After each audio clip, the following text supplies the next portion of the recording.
Sir हमारे साथ जितने भी पार्टिसिपेंट्स हैं वो लाइव हैं और यूट्यूब पे मैं उसका लिंक आपको ना with in a minute share करती हूँ। All right. Thank you very much.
अस्सलाम वालेकुम सर।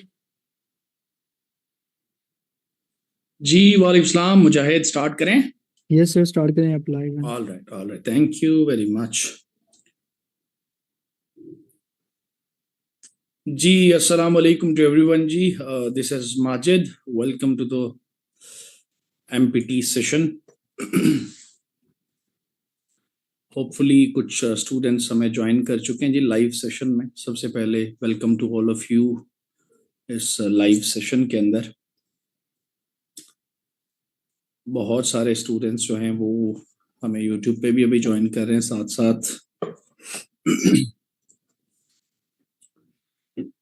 अच्छा, तो जनाबे वाला डियर स्टूडेंट्स, बड़े गौर से आपने चीज़ों को सुनने की कोशिश करनी है और कुछ समझने की कोशिश भी करनी है। ये जो सेशन है, लाइव सेशन आपकी क्लासेस का, एमपीटी की क्लासेस का, it always remains a difficult task कि आप 2-2.5 घंटे की क्लास के अंदर जो है वो मैक्सिमम जो है वो एमसीक्यूज आप कवर कर पाएँ। बट यू नो कि MCQs is are like ocean basically. इसके अंदर बहुत सारी चीज़ें आपकी रहती हैं। सो कोशिश हम करेंगे कि इस सेशन के अंदर मेरे साथ जो आपके साथ 2-3 क्लासेस होंगी, उसके अंदर हमने जो मोस्ट इम्पॉर्टेंट आपके एमसीक्यूज हैं या ज़्यादातर जो रिपीटेड एमसीक्यूज आपके हैं, उन चीज़ों को हम कवर कर पाएँ। सो मेरा ख्याल है जी we are good to start now. तो इम्पॉर्टेंट एमसीक्यूज जो हैं वो हमने कुछ करना है। बाकी इसके अलावा जो है एमसीक्यूज जब हम क्लास में कर रहे होते हैं तो obviously it will be opening windows for you people as well कि फर्दर आप इसके ऊपर चीज़ों को गो थ्रू भी करें, कंटेंट को पढ़ें, थ्योरेटिकल चीज़ों को पढ़ें और वहीं से आपके एमसीक्यूज जो हैं वो अटेम्प्ट हो पा रहे होंगे। सो पार्टिसिपेंट्स, आज का जो हमारा सेशन है ये हम स्टार्ट करेंगे right from the biological sciences. Biological science के अंदर से एमसीक्यूज आने की प्रोबेबिलिटी जो है, चांसेस जो है वो रहते हैं मैक्सिमम केसेस में। तो हम कोशिश करेंगे कि जितना मैक्सिमम एमसीक्यूज हो सकें। एंड टू स्टार्ट विद जो हमारे पास सिलेबस है सीएसएस का, उसके जो कंटेंट्स है हमारे पास, उसके अंदर जो गिवन टॉपिक्स हैं उन टॉपिक्स के रिलेटेड ही हमने एमसीक्यूज जो हैं टॉपिक वाइज करने की कोशिश करेंगे। सो आज जो एमसीक्यूज हम करेंगे वो आपके फर्स्ट टॉपिक जो सेल के नाम से मौजूद है हमारे सिलेबस में, तो उसके ऊपर कुछ इम्पोर्टेंट एमसीक्यूज जो है पहले हम इसको ज़रा देख लें। इसको क्विकली ख़त्म करने के बाद इंशाल्लाह हम होपिंग सो कि आपको नेक्स्ट डोमेन की तरफ भी मैं लेके जाने में कामयाब हो जाऊंगा। सो सेल के ऊपर जो है हम अभी बात करने जा रहे हैं। देखें dear students, there are many dimensions किसी भी टॉपिक को लेके कि जिनको लेके एमसीक्यूज आपके जो है वो डेवलप किए जा सकते हैं, बनाए जा सकते हैं। And when it comes to the cell, तो सबसे पहली चीज जो या स्टार्ट हम करें अगर सेल के ऊपर, तो पॉसिबिलिटी रह सकती है इस सेल के बारे में मुख्तलिफ तरह से एमसीक्यूज की। फॉर इंस्टांस, अगर हम इस वर्ड सेल को देखने की कोशिश करें, वर्ड सेल को देखने की कोशिश करें, ये जो वर्ड सेल है basically it has been derived from another word, and that another word is cellular. हमारे से पूछा जा सकता है कि बताएं जनाब वर्ड सेल जो है वो किससे डिराइव है। ऑप्शंस में सेलुला भी हो सकता है, कोई और वर्ड्स भी इसी तरह के मिलते जुलते हो सकते हैं। तो हमें पता होना चाहिए कि जो वर्ड सेल है it has been derived from another word called cellular. बल्कि सिर्फ ये नहीं, अगर हम इसी को खींच के आगे लेके जाने की कोशिश करें तो ये जो वर्ड सेलुला है इसके मीनिंग पूछे जा सकते हैं कि बताएं जी इसका इस लफ्ज का मतलब क्या है बेसिकली। तो सेलुला का मीनिंग अगर आप देखें तो इसका मतलब है स्मॉल रूम, छोटा सा कमरा। ये भी पॉसिबिलिटी रह सकती है कि हमारे से ये पूछा जाए कि जो सेलुला का वर्ड है ये बेसिकली किस जुबान से लिया गया है। सेलुला जुबान वर्ड जो है ये बेसिकली किस जुबान का लफ्ज है। तो it is a Latin word basically. The word cell itself अगर आप देखें तो it has been derived from a Latin word and that word is cellula and which means the small room basically. और स्मॉल रूम जो हमने इसको लिखा है इसको हम जस्टिफाई भी कर सकते हैं बिकॉज सेल्फ इटसेल्फ हमारे पास जो अक्सर औकात ऐसे एमसीक्यूज पूछे जा सकते हैं कि माइक्रोस्कोपिक स्ट्रक्चर कौन सी है, और हो सकता है कि नीचे ऑप्शंस के अंदर जो है वो बेसिकली सेल वर्ड जो है वो लिखा हो। तो सेल इटसेल्फ जो है एक माइक्रोस्कोपिक स्ट्रक्चर की हैसियत से हमारे पास मौजूद है, इंतहाई एक माइन्यूट स्ट्रक्चर की हैसियत से हमारे पास मौजूद है। और ये वो स्ट्रक्चर है जिसे हम नेकेड आई से नहीं देख सकते। It can not be scene, it can not B observed through a naked eye. हम इसको आम आंख से हरगिज नहीं देख सकते। यहाँ से भी मल्टीपल एंगल से एमसीक्यूज एग्जामिनर्स सेट कर सकते हैं। हो सकता है लिखा हो कि सेल इज अ, आगे नीचे ऑप्शंस में कहीं माइक्रोस्कोपिक स्ट्रक्चर हो या इससे मिलता जुलता कोई और लफ्ज लिखा हो, बोथ ए एंड बी का ऑप्शन हो, नन ऑफ दीज का ऑप्शन हो। तो हमें पता होना चाहिए कि सेल इटसेल्फ जो है एक माइक्रोस्कोपिक स्ट्रक्चर है जिसे हम आम आंख से नहीं देख सकते, बल्कि आम आंख से नहीं देख सकते इसको लेके भी एमसीक्यू जो है वो बन सकता है। हो सकता है लिखा हो कि जी ऊपर स्टेटमेंट आपकी मेंशन हो कि जी which thing can not be seen with the naked eye, और नीचे ऑप्शंस के अंदर सेल भी मेंशन हो। तो अगर हमें पता है कि भाई हाँ सेल एक माइक्रोस्कोपिक स्ट्रक्चर है जिसे हम आम आंख से नहीं देख सकते, तो सेल के ऊपर हम टिक करके आ सकते हैं। बल्कि सिर्फ ना से ही ये नहीं, एट द सेम टाइम अगर हम थोड़ा सा देखें तो देखिए बायोलॉजी इटसेल्फ एक बहुत बड़ी हमारे पास फील्ड ऑफ स्टडी है, और इसके अंदर फर्दर हमने इसकी ब्रांचेस में भी इसको डिवाइड किया हुआ है। लेकिन अगर आप सेल के कॉन्टेक्स्ट में देखें तो सेल को स्टडी करने के लिए, सेल को समझने के लिए पूरी की पूरी एक बायोलॉजी की ब्रांच हमारे पास मौजूद है जिसे हम सेल बायोलॉजी का नाम देते हैं, या इसी सेल बायोलॉजी का एक दूसरा नाम जो है वो बेसिकली साइटोलॉजी के नाम से भी याद किया जाता है। यानी हम ये लिख सकते हैं कि भाई ये जो साइटोलॉजी है या सेल बायोलॉजी है, it is all about the study of cell. इसके अंदर आप सेल के ऊपर फोकस करते हैं, सेल को आप रिसर्च का हिस्सा बनाते हैं। तो ठीक है, बुनियादी तौर पे आपने कहा कि वर्ड सेल जो है वो सेलुला से डिराइव हुआ। सेलुला का मतलब स्मॉल रूम है, सेलुला एक लैटिन वर्ड है और सेल एक माइक्रोस्कोपिक स्ट्रक्चर है जो नेकेड आंख से नहीं देखी जा सकती। और इसको स्टडी करने के लिए, इसको समझने के लिए हमारे पास एक फुल फ्लेज ब्रांच मौजूद है जो बेसिकली सेल बायोलॉजी या साइटोलॉजी के नाम से मौजूद है। बल्कि ना सिर्फ ये, हमारे से ये भी पूछा जा सकता है कि यार देखो, जिंदगी की बुनियादी यूनिट या इकाई जो है वो हम किसे कहते हैं। तो सेल हमारे पास वो चीज है जिसे हम एक बेसिक स्ट्रक्चरल और basic functional unit of living entities जो है वो कंसिडर करते हैं। ये हमारे पास एक बुनियादी इकाई की हैसियत से मौजूद है, एक बुनियादी यूनिट की हैसियत से मौजूद है। आपने कहा ये बेसिक यूनिट है, स्ट्रक्चरल यूनिट है, functional unit of all the living entities. हमारे से ये भी पूछा जा सकता है कि जनाब बताएं, सेल जो है वो सबसे पहले जो है वो डिस्कवर कब हुआ, किसने किया? तो cell was discovered by the Robert Hooke. He was the first person जिसने सेल की टर्म जो है वो कॉइन की थी। It was discovered by the Robert Hooke, यानी cell was discovered by the Robert Hooke. चाहे तो स्टेटमेंट को पूरा भी हम कर सकते हैं, cell was discovered by the Robert Hooke. ये भी पूछ सकता है कि जनाब वाला बताएं, ये जो सेल है इसकी डिस्कवरी जो है वो रॉबर्ट हुक साहब ने कब की? तो जनाब हम ये भी कह सकते हैं कि cell was discovered back in this year या in 1665 के अंदर सेल को डिस्कवर किया गया। बेसिकली रॉबर्ट हुक जो है, he was working on cork cambium, और उसके अंदर उसे मुख्तलिफ छोटी छोटी चीजें, स्ट्रक्चर्स देखने को मिली हैं। Later came up with an idea कि हाँ जनाब इस बेसिकली सेल है। और यही चीज फिर आगे वजह बनी सेल के ऊपर फर्दर रिसर्च की।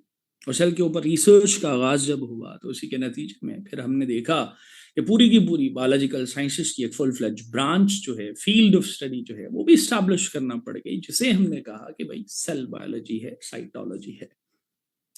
बल्कि सिर्फ ये नहीं, हमारे से सेल को लेके मुख्तलिफ एंगल्स से एमसीक्यूज पूछे जा सकते हैं। बेशुमार एंगल से यहाँ पे एमसीक्यूज बन सकते हैं। हो सकता है हमारे से ये पूछ लिया जाए, यार देखिए सेल के ऊपर बेसिकली एक थ्योरी पब्लिश हुई थी, थ्योरी प्रपोज हुई थी, उस थ्योरी का नाम ऑब्वियसली सेल थ्योरी है। और पूछा जा सकता है कि सेल थ्योरी जो है वो बेसिकली किसने प्रपोज की थी? तो cell theory was proposed by the Schleiden and Schwann. Basically Schleiden and Schwann were the people जिन्होंने सेल थ्योरी जो है वो बेसिकली पब्लिश की, प्रपोज की। ये भी पूछा जा सकता है हमारे से कि बताएं जनाबे वाला, ये सेल थ्योरी जो है ये बेसिकली कब, किस वक्त में, किस दौर में आपकी प्रपोज की गई? तो जनाब इसका जवाब हमारे पास जो है ना वो 1839 जो है वो बेसिकली देखने को मिलता है। और हमारे से ये भी पूछा जा सकता है, बताएं ये जो सेल थ्योरी जिन लोगों ने प्रपोज की है, यानी कि शलीडन एंड शवान है, तो ये शलीडन एंड शवान की नेशनैलिटी क्या थी? तो थोड़ा सा पता होना चाहिए ना कि जनाब ये जर्मन्स थे। और अगर ये पूछ ले कि भाई जर्मन्स थे तो लेकिन थे क्या, बेसिकली ये जर्मन बायोलॉजिस्ट थे शलीडन एंड शवान, जिन्होंने जो है वो सेल थ्योरी जो है वो प्रपोज की, सेल थ्योरी जो है वो बेसिकली पब्लिश की। शलीडन एंड शवान जो है जर्मन बायोलॉजिस्ट थे। तो ठीक है, जर्मन बायोलॉजिस्ट थे, इन्होंने सेल थ्योरी प्रपोज कर दी। एट द सेम टाइम हमारे से ये भी पूछा जा सकता है कि यार बताओ ये जो सेल है इसके अंदर ऑब्वियसली मुख्तलिफ चीजें मौजूद हैं। एम तो नहीं इसको कहा हमने कि ये चीज बेसिक स्ट्रक्चरल यूनिट है, फंक्शनल यूनिट है। हमारे से पूछा जा सकता है कि यार बताएं ये जो सेल है इसके बाहर एक आउटर कवर मौजूद होता है, आउटर कवरिंग मौजूद होती है, तो वो कौन सी है? तो लेकिन यहाँ पे थोड़ा सा सोच के समझ के चीजों को करने की जरूरत रहेगी। When it comes to the outer coverings of the cell, तो पार्टिसिपेंट्स एक तो हमें सेल वॉल देखने को मिलेगी, क्योंकि सेल वॉल है जो हमें प्लांट सेल्स के अंदर मौजूद मिल रही होती है, एनिमल सेल्स के अंदर एब्सेंट मिलती है। At the same time covers में आप देखें तो हमारे से ये भी पूछा जा सकता है कि बताएं एनिमल सेल को लेके एनिमल सेल के अंदर जो आउटर मोस्ट लेयर है, आउटर मोस्ट कवरिंग है, वो बेसिकली कौन सी है। तो जनाबे वाला हमें पता होना चाहिए ना यार, देखो इसका नाम ना प्लाज्मा मेम्ब्रेन है या इसी का नाम ना सेल मेम्ब्रेन भी देखने को मिलता है। तो ठीक है, आउटर कवर्स हैं। हमारे से ये भी पूछा जा सकता है और पूछा जा चुका भी है कि जनाब ये बताओ कि जो सेल वॉल हमारे पास मौजूद है, प्लांट सेल के अंदर मौजूद है, ये इसकी कंपोजिशन क्या है, ये किस चीज से मिलके बनी हुई है। तो when it comes to the composition of cell wall, तो आपको पता होना चाहिए कि सेल वॉल जो है it is made up of cellulose. Cellulose basically cell wall के अंदर एक चीफ कॉन्स्टिट्यूएंट की हैसियत से हमें मौजूद मिल रहा होता है, चीफ कॉन्स्टिट्यूएंट की हैसियत से मौजूद मिल रहा होता है, यानी सबसे ज्यादा जो मिकदार है वो बेसिकली सेलुलोज की इसके अंदर मौजूद मिलती है। तो ठीक है जी, सेल वॉल है, आपने कहा जी प्लांट सेल में है, आपने कहा जी एनिमल सेल में एब्सेंट होती है। तो भाई जान हमारे से ये भी तो पूछा जा सकता है ना कि जनाब ये जो सेल मेम्ब्रेन है या प्लाज्मा मेम्ब्रेन है उसकी कंपोजिशन को लेके क्या सूरत हाल है।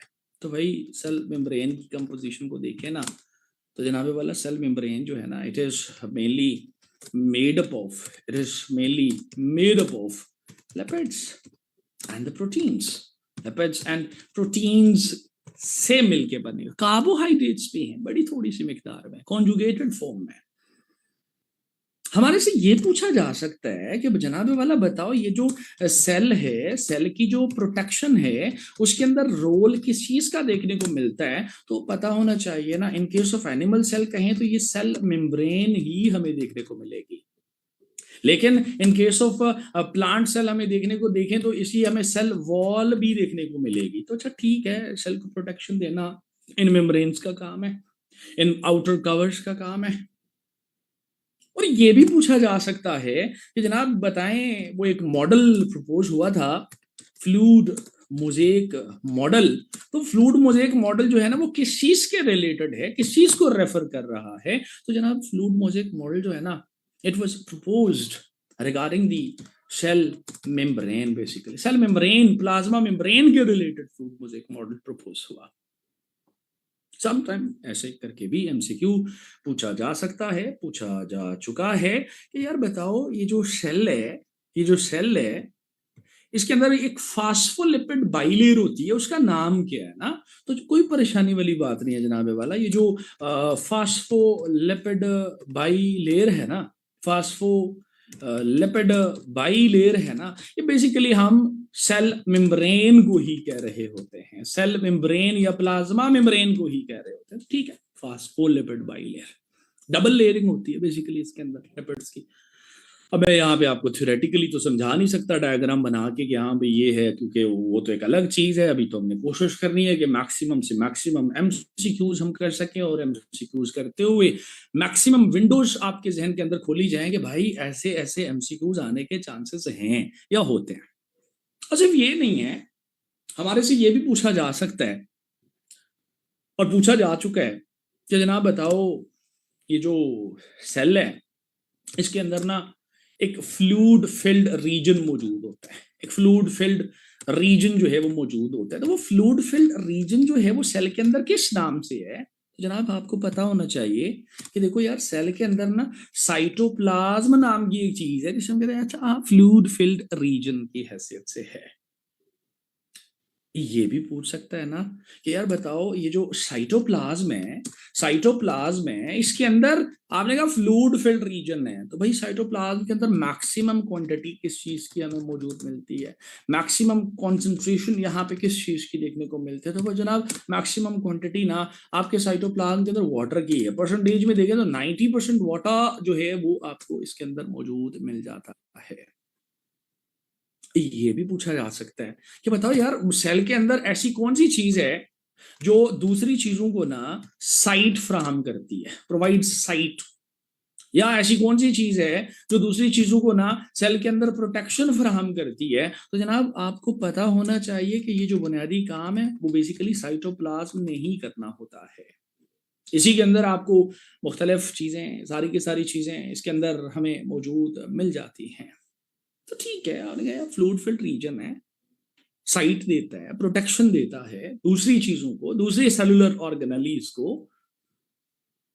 और सिर्फ ये नहीं ना, सेल के ऊपर बड़े मशहूर जमाना किस्म के एमसीक्यूज अक्सर ये भी हमारे से पूछा जा सकता है, पूछा जा भी चुका है कि यार बताओ सेल के अंदर ना basically graveyard of the cell जो है वो हम किसे कहते हैं? तो जनाब graveyard of the cell जो है ना वो बेसिकली हम लाइसोसोम्स को कह रहे होते हैं। It is the lysosomes which are considered as the graveyard of the cell. और सिर्फ ये नहीं है, अक्सर पूछ लेता है जनाब बताओ ये जो सेल है उसके अंदर एक चीज होती है जिन्हें हम स्प्लिटिंग बॉडीज का नाम भी देते हैं। तो स्प्लिटिंग बॉडीज का टर्म किसके लिए यूज करते हैं? तो जनाब वाला इसका जवाब भी ना हमारे पास लाइसोसोम्स के नाम से ही मौजूद है। अक्सर पूछ लेता है कि जनाब वाला बताओ ये जो सेल है, ये जो सेल है इसके अंदर जो है वो प्रोटीन सिंथेसिस का काम जो है वो बेसिकली किसने करना होता है? तो भाई ये जो प्रोटीन सिंथेसिस का काम है ना ये राइबोसोम्स के रिलेटेड है, राइबोसोम्स के रिलेटेड है। अक्सर पूछ रहा होता है कि यार बताओ ये जो राइबोसोम्स हैं, राइबोसोम्स बेसिकली किस चीज के साथ अटैच होते हैं? तो हमें पता है ना ribosomes remains attached with RER, rough endoplasmic reticulum. पूरा लिख देता हूं यहाँ पे, रफ एंडोप्लाज्मिक रेटिकुलम। और रफ एंडोप्लाज्मिक रेटिकुलम लिखा भाई, अक्सर पूछ लेता है कि बताओ यार ये जो सेल है, ये जो सेल है इसके अंदर बेसिकली ना हमें एक नेटवर्क देखने को मिलता है, नेटवर्क ऑफ सिस्टरने देखने को मिलता है। तो ये जो नेटवर्क ऑफ सिस्टरने है इसका नाम क्या है? तो भाईजान कोई परेशानी वाली बात नहीं है, एंडोप्लाज्मिक रेटिकुलम इसी का नाम है। अच्छा ठीक है, एंडोप्लाज्मिक रेटिकुलम नेटवर्क ऑफ सिस्टरने का ही नाम हमें देखने को मिलता है।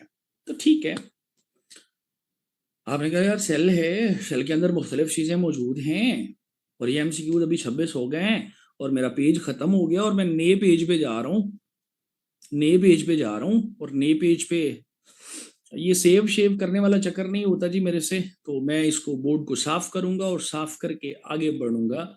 आई मीन टू से कि बोर्ड जो है वो बेसिकली अलग से साफ करके आगे बढ़ूंगा, बल्कि मैं कोशिश करता हूँ इसको थोड़ा सा सेव करने की। ओके, और इसको साफ करें अगर, just give me a moment, just hold on like this, ऐसे करके इसको साफ कर लिया। अब साफ करने के बाद दोबारा से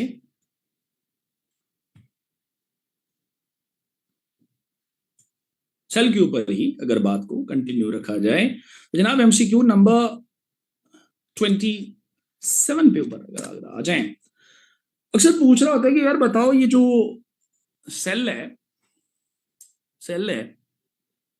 सेल को लेके अक्सर पूछता है कि यार बताओ ये ना powerhouse of the cell किसको कहते हैं? तो हमें पता है ना powerhouse of the cell जो है वो बेसिकली माइटोकॉन्ड्रिया को कहते हैं, माइटोकॉन्ड्रिया को कह रहे होते हैं। अक्सर पूछ रहा होता है कि जनाब ये जो सेल है, ये जो या माइटोकॉन्ड्रिया, अब बताओ सेल के अंदर कौन सी ऐसी चीज है जो सेल्फली रेप्लिकेट करती है ना, सेल्फ रेप्लिकेटिंग कौन सी चीज है? तो हमें पता होना चाहिए सेल के अंदर ना माइटोकॉन्ड्रिया ही है जिसके अंदर पोटेंशियल है कि वो सेल्फली रेप्लिकेट भी करे। That's why the numbers of the mitochondria vary cell to cell. Okay, self replicating भी है। अक्सर पूछ रहा होता है कि बताएं ये जो माइटोकॉन्ड्रिया है इसके ऊपर किस चीज की सिंथेसिस होती है? तो भाई पता होना चाहिए ना, synthesis of ATP takes place at the mitochondria, at the mitochondria। ये भी तो एमसीक्यू बन सकता है ना अगर आसान बनाने पे आ जाए। यार बताओ ये जो ATP है इट स्टैंड्स फॉर व्हाट? ये ATP स्टैंड्स फॉर व्हाट? तो पता होना चाहिए ना, it stands for adenosine triphosphate, stands for adenosine triphosphate. और ये भी पूछ सकता है ना, पूछा हुआ है उसने कि यार बताओ ये जो सेल की एनर्जी करेंसी है, energy currency of the cell जो है वो बेसिकली किसको कहते हैं? तो भाईजान पता होना चाहिए कि जो टर्म हमने यूज की है energy currency of the cell, यानी सेल का जो डॉलर है basically, energy currency of the cell जो है वो बेसिकली हम एटीपी को ही कंसिडर कर रहे होते हैं। तो ठीक है, मुख्तलिफ एंगल से चीजें आ रही हैं। अक्सर पूछ रहा होता है कि यार बताओ ये जो प्लांट सेल है, वैक्यूल जो है ना वो कहाँ होता है प्लांट सेल में? तो पता होना चाहिए कि वैक्यूल जो है ना जी, वैक्यूल जो है ना जी, अगर आप प्लांट सेल में देखें ना तो प्लांट सेल के अंदर वैक्यूल की जो लोकेशन है ना, it is located in the centre of the cell. Basically cell के ना सेंटर में मौजूद होता है, सेल के सेंटर में मौजूद होता है। अक्सर पूछ रहा होता है कि यार बताओ ये जो न्यूक्लियस है, या ऐसे करके पूछता है यार बताओ ये जो ब्रेन ऑफ द सेल है, ब्रेन ऑफ द सेल हम बेसिकली किसको कहते हैं? तो हमें पता होना चाहिए ना, it is the nucleus which is considered as the brain of the cell. अक्सर पूछ लेता है कि बताओ जनाब ये जो न्यूक्लियस है, न्यूक्लियस की डिस्कवरी जो है वो बेसिकली किसने की, कब की? तो न्यूक्लियस की जो डिस्कवरी है ना जी, इसका क्रेडिट हम बेसिकली रॉबर्ट ब्राउन साहब को देते हैं। रॉबर्ट ब्राउन साहब खुद तो चले गए, हमें वक्त डाल गए, रॉबर्ट ब्राउन साहब। और ये रॉबर्ट ब्राउन साहब हैं, इन्होंने कब जो है वो न्यूक्लियस को डिस्कवर किया? जनाब 1831 का दिया। अलग एमसीक्यू बन सकता है कि जनाब देखो जो न्यूक्लियस की डिस्कवरी है within the cell nucleus की जो डिस्कवरी है ये कब होती है? ये 1831 के अंदर हुआ, 1831 में, जिस वक्त हमारे यहाँ जो है वो बेसिकली हम जंग आज़ादी की तैयारी कर रहे थे। आई मीन टू से 1857 की वॉर ऑफ इंडिपेंडेंस की तैयारियां चल रही थी। उस वक्त वहां पे रॉबर्ट ब्राउन साहब जो है वो न्यूक्लियस को डिस्कवर कर रहे थे। तो ठीक है, बल्कि सिर्फ ये नहीं है, ये भी हमसे क्यों हमारे से पूछा जा सकता है ना जनाबे वाला, पूछ सकते हैं यार बताओ कौन सी ऐसी चीज है जो प्लांट सेल में होती है और एनिमल सेल में नहीं होती? तो पता होना चाहिए प्लास्टिड्स कुछ चीजें हैं जो यूनिक हैं, आपके डिफरेंसेस भी हैं प्लांट और एनिमल सेल के अंदर, लेकिन अभी मैं प्लास्टिड्स को कोट कर रहा हूं। प्लास्टिड्स जो है ना जी, they remain absent in case of animal cell. Animal cell में ये मौजूद नहीं होते हैं। ये भी तो पूछ सकता है ना, और पूछा भी हुआ है उसने कि जनाबे वाला बताओ ये जो क्लोरोप्लास्ट नाम की एक चीज होती है, क्लोरोप्लास्ट कहाँ पे होता है? तो हमें पता होना चाहिए ना भाई, it is located in the green parts. Basically green parts के अंदर मौजूद है, स्पेसिफिकली थोड़ा सा देखें तो लीव्स के अंदर। और पूछ सकता है ना, पूछा भी हुआ है ना, यार बताओ ये जो क्लोरोप्लास्ट है इसका काम क्या है? तो भाई इसका काम जो है वो फोटोसिंथेसिस के प्रोसेस के अंदर हेल्प करना है। अच्छा, फोटोसिंथेसिस, ये भी तो पूछ सकता है भाई हमारे से।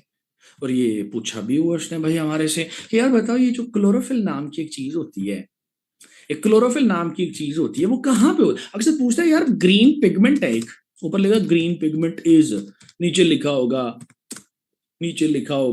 क्लोरोफिल लिखा होगा, कुछ और लिखा होगा, तो पता आना चाहिए ना क्लोरोफिल है जिसको ग्रीन पिगमेंट कहते हैं। और ये भी तो पूछ सकता है ना जनाब कि जो क्लोरोफिल है, ये कहाँ पे मौजूद होता है, किस चीज के अंदर मौजूद है? तो भाई ये जो पीछे लिखा हमने ना पहले कि अच्छा ये जो क्लोरोफिल है ना, इट इज लोकेटेड या इट इज प्रेजेंट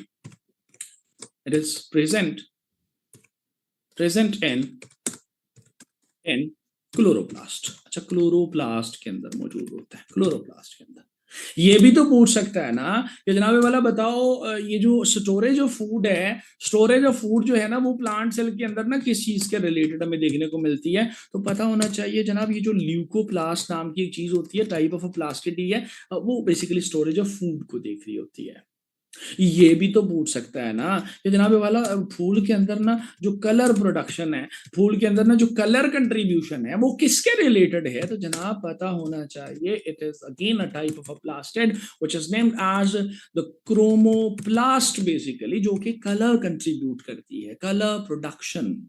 लेकिन याद रखिएगा कलर प्रोडक्शन एक्सेप्ट ग्रीन, सब्ज रंग के अलावा जितने कलर्स हैं वो कंट्रीब्यूट करना इसका काम है क्रोमोप्लास्ट का। तो ठीक है, ये भी तो पूछ सकता है ना भाई कि जो क्रोमोप्लास्ट हैं ये कहाँ में मौजूद होते हैं? तो पता होना चाहिए ना जनाबे वाला ये जो क्रोमोप्लास्ट है, जो के टाइप ऑफ प्लास्ट है, chromoplast are present in present in the petals, petals के अंदर, अब पेटल्स कहाँ, पेटल्स फ्लावर में। तो भाई मुख्तलिफ एंगल से एग्जामिनर हमारा घूम सकता है सेल को लेके, जैसे चाहे वो एमसीक्यू बनाए। I am just trying to open a window for you people कि भाई एक टॉपिक है, उसको उठा के हमने 43 एमसीक्यूज बना लिए हैं, और बेशुमार और भी एमसीक्यूज बन सकते हैं, कोई हर्ज नहीं है, बना लेते हैं। कौन सा, हमारा यही काम करने के लिए तो बैठे हैं यहाँ पे। तो भाई ये जो सेल है ना, इसको लेके अगर थोड़ा सा और आगे बढ़े ना, अक्सर पूछ रहा होता है कि यार ये जो सेल है उसके अंदर ना स्टोरेज ऑफ वाटर के रिलेटेड ना, या पहले एक और चीज वो पीछे हमने लिखा भी था, वैक्यूल ना, अक्सर पूछ रहा होता है कि vacuole is surrounded with what, surrounded by, vacuole को ना एक लेयर ने सराउंड किया होता है, उस लेयर का नाम है टोनोप्लास्ट, टोनोप्लास्ट ने सराउंड किया होता है। अक्सर पूछ रहा होता है कि यार बताओ ये जो सेल है इसके अंदर ना स्टोर हाउस ऑफ वाटर हम किसको कहते हैं, स्टोर हाउस ऑफ वाटर किसको कहते हैं? तो जनाब इसका जवाब भी ना वैक्यूल ही है, कोई परेशानी वाली बात नहीं है, store house of water vacuole को कह रहे हैं। और सिर्फ ये नहीं है, अक्सर पूछ रहा होता है कि यार बताओ ये जो राइबोसोम्स है ना, राइबोसोम्स है ना, राइबोसोम्स की फॉर्मेशन कहाँ पे होती है? Ribosomes are formed in nucleus. अच्छा, न्यूक्लियस में होती है, न्यूक्लियस में होती है। अक्सर पूछ रहा होता है कि यार बताओ ये जो सेल को लेके ना, सेल के अंदर ऐसी कौन सी चीज है जो डिटॉक्सिफिकेशन को देखती है? Detoxification is related to what? तो भाई हमें पता होना चाहिए ना, it is related to the lysosomes ना, जिसको हमने पहले भी मेंशन किया कि अच्छा ग्रेवयार्ड ऑफ द सेल है, ग्रेवयार्ड ऑफ द सेल है। तो ठीक है, मुख्तलिफ चीजें सेल के ऊपर हमारे से हमारा एग्जामिनर पूछ सकता है। बल्कि सिर्फ ये नहीं ना, थोड़ा सा और अगर आगे बढ़ जाए ना, अक्सर पूछ रहा होता है हमारे से हमारा एग्जामिनर, यार बताओ ये जो है ना स्मूथ अपीयरेंस होती है किसकी होती है? अक्सर बहुत आसान एमसीक्यू बनाने पे आ जाए तो ऐसे करके, स्मूथ अपीयरेंस होती है किसकी होती है? SER की, पूरा लिखें तो स्मूथ एंडोप्लाज्मिक रेटिकुलम। अक्सर पूछ रहे थे ये रफ एंडोप्लाज्मिक रेटिकुलम की जो अपीयरेंस है वो रफ क्यों होती है? तो भाई रफ एंडोप्लाज्मिक रेटिकुलम जो है ना, उसके साथ बेसिकली राइबोसोम्स अटैच होते हैं, तो राइबोसोम्स ग्रेन्युलर स्ट्रक्चर्स होती हैं, तो उनकी अटैचमेंट की वजह से ही बेसिकली इट लुक्स रफ ना, इट अपीयर्स रफ ना। अच्छा ठीक है, पूछ सकता है हमारे से एमसीक्यूज ना, मुख्तलिफ तरीकों से एमसीक्यू पूछ सकता है हमारा एग्जामिनर है जी, जो चाहे कर सकता है, बादशाह है वो। और सिर्फ ये नहीं ना जी, अगर हम थोड़ा सा और कहानी को लेके आगे बढ़ने की कोशिश करें ना, तो अक्सर ये भी बड़ा कॉमन, ये तो बहुत ही कॉमन सी चीज है, पूछते हैं यार ये प्रोकैरियोटिक सेल किस बला का नाम होता है? प्रोकैरियोटिक सेल जो है वो कौन सा होता है? तो पता होना चाहिए यार, ये जो सिंगल सेल्ड होते हैं ना organism, single cell basically unicellular ना, जिनके अंदर ना न्यूक्लियस नहीं होता, बेसिकली इनका न्यूक्लियोइड होता है, वो बेसिकली वहां पे डीएनए वीएनए जो मौजूद मिलता है हमें, lakhs nucleus, well defined nucleus इनके अंदर नहीं होता। और मेम्ब्रेन बाउंडेड ऑर्गेनेलीज जो हैं वो भी इसके अंदर हैं ही सिंगल सेल्ड ना। तो सिंगल सेल्ड में तो फिर आपके पास कौन सी चीजें आती हैं? आपके पास माइक्रो ऑर्गेनिजम्स आते हैं ना काका, इसमें तो माइक्रो ऑर्गेनिजम्स आते हैं ना फिर। ओके, माइक्रो ऑर्गेनिजम्स, हमारा सेल कौन सा होगा फिर? हमारा सेल तो सिंगल सेल प्रोकैरियोटिक नहीं होगा ना भाई, हमारा तो यूकैरियोटिक सेल होगा ना, क्योंकि हमारे सेल के अंदर डेफिनेट हमारे पास सेलुलर ऑर्गेनेलीज जो हैं वो एग्जिस्ट कर रहे हैं, न्यूक्लियस भी प्रॉपर तरीके से एग्जिस्ट कर रहा है। तो इंसान के अंदर ना बेसिकली यूकैरियोटिक सेल है, हमारे अंदर यूकैरियोटिक सेल है, इसके पास जो है ना वो मल्टी सेलुलर ऑर्गेनिज्म जो है ना उनके पास बेसिकली वो रख के बैठे हुए हैं इसको मल्टी, हम लोग भी इसमें आते हैं। तो ठीक है जी, सेल को लेके हमने 50 कर दी है, हमने कहा यार 50 एक एमसीक्यू हमने सेल के ऊपर, हमने कहा अच्छा ठीक है ना, ऐसे ऐसे करके एमसीक्यू पूछ सकता है एग्जामिनर ना। तो फर्दर इसको पढ़ेंगे ना आप, इसको पढ़ेंगे, इसके ऊपर और जो है बेसिकली आपने एमसीक्यूज कलेक्ट करने हैं, और भी आपने करने हैं। लेकिन सिर्फ ये नहीं है, थोड़ा सा अगर हम कहानी को और आगे बढ़ाने की कोशिश करें ना, तो जो स्टूडेंट सेल को लेके ना और भी मुख्तलिफ चीजें बन सकती हैं। अक्सर पूछ रहा होता है, बल्कि मैं अगर यहाँ पे नंबर्स दे दूं और साथ में कलर भी चेंज कर लूं ताकि थोड़ा सा कलरफुल होता जाए साथ साथ। 51 पे 51. Just give me a moment.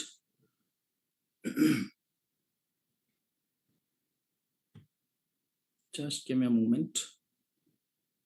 Okay, now it's okay जी, ये हो गया. Okay, 51.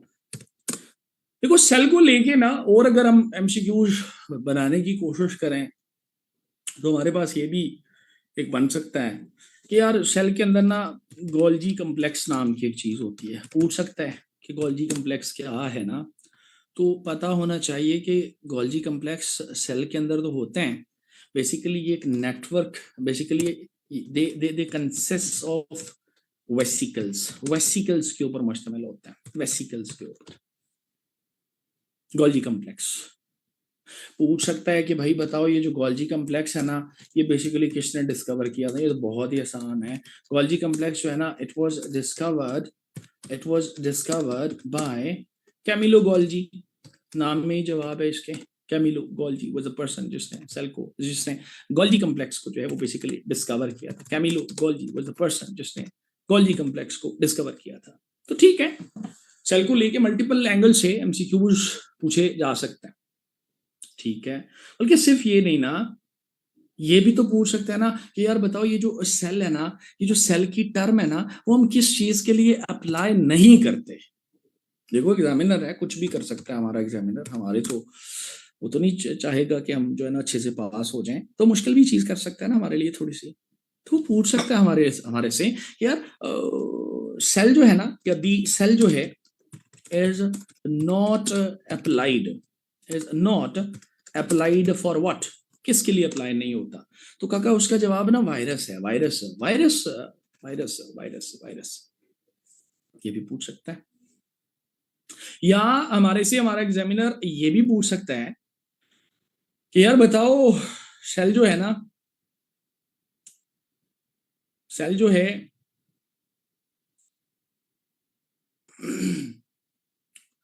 अक्सर पूछ रहा होता है कि यार बताओ ये जो डीएनए वगैरह है और आरएनए वगैरह है, इन चीजों की फॉर्मेशन कहाँ पे होती है. डीएनए एंड आरएनए, इनकी फॉर्मेशन कहाँ पे होती है. तो इसका जवाब ना हमारे पास न्यूक्लियस ही है. कोई परेशानी वाली बात नहीं है. या ये भी तो पूछ सकता है ना एग्जामिनर कि यार ये जो डीएनए है इट स्टैंड्स फॉर व्हाट. तो पता होना चाहिए ना भाई, it stands for D oxy ribo nucleic acid. Deoxy ribo nucleic acid.